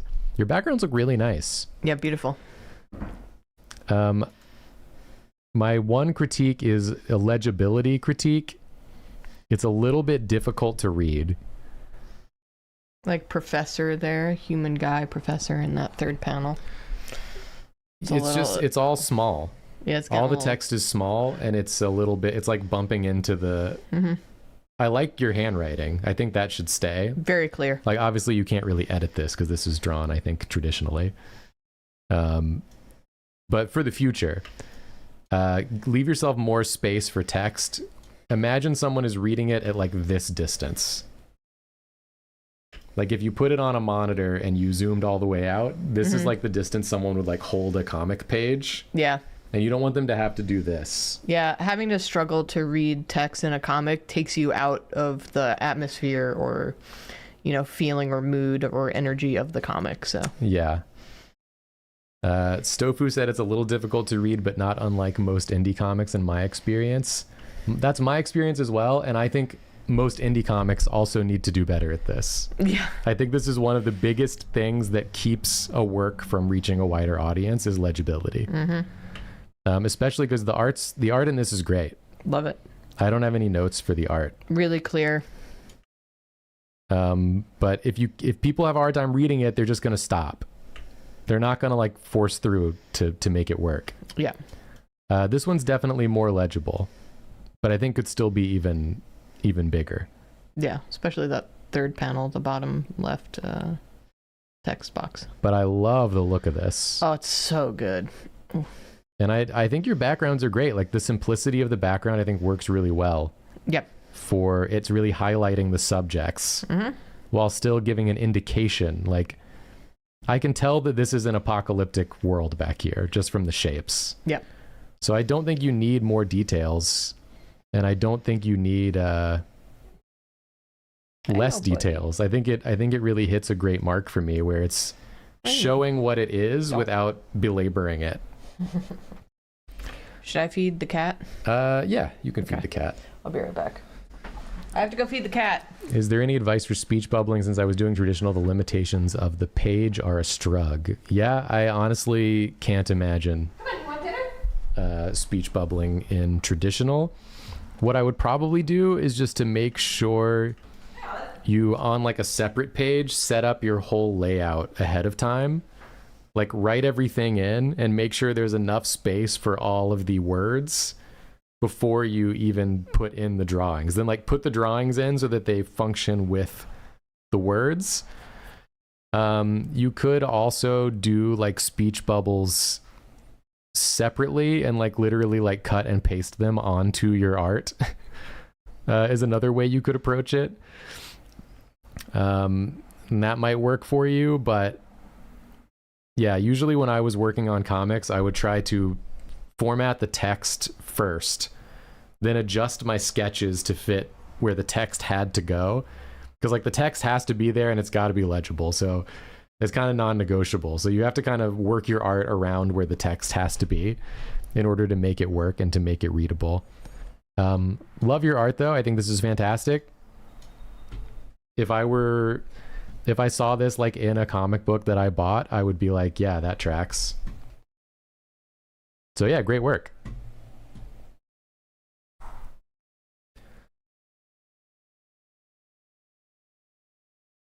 Okay, I think there's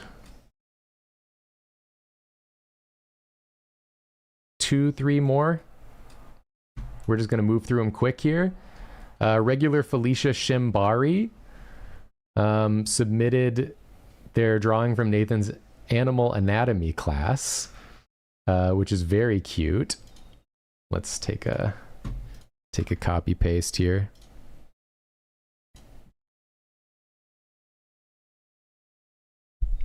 They have an issue with it. Their usual style is hyper realistic and painterly, so I genuinely don't know how to cheat stuff like fur or hair without getting into the weeds. I also have an unsteady hand with inking, trying to simplify to save time without sacrificing quality. All right, let's get your second image as well here. It's a cool Bray Wyatt painting. I don't know much about wrestling, but I know who he is.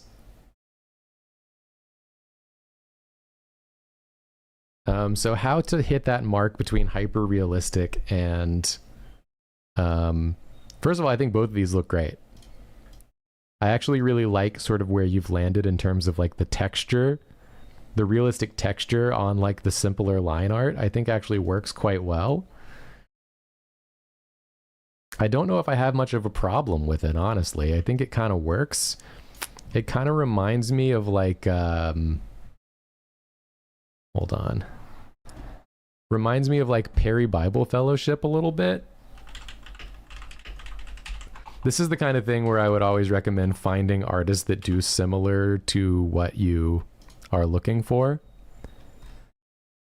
Let's see if I can find a good example here. Yeah.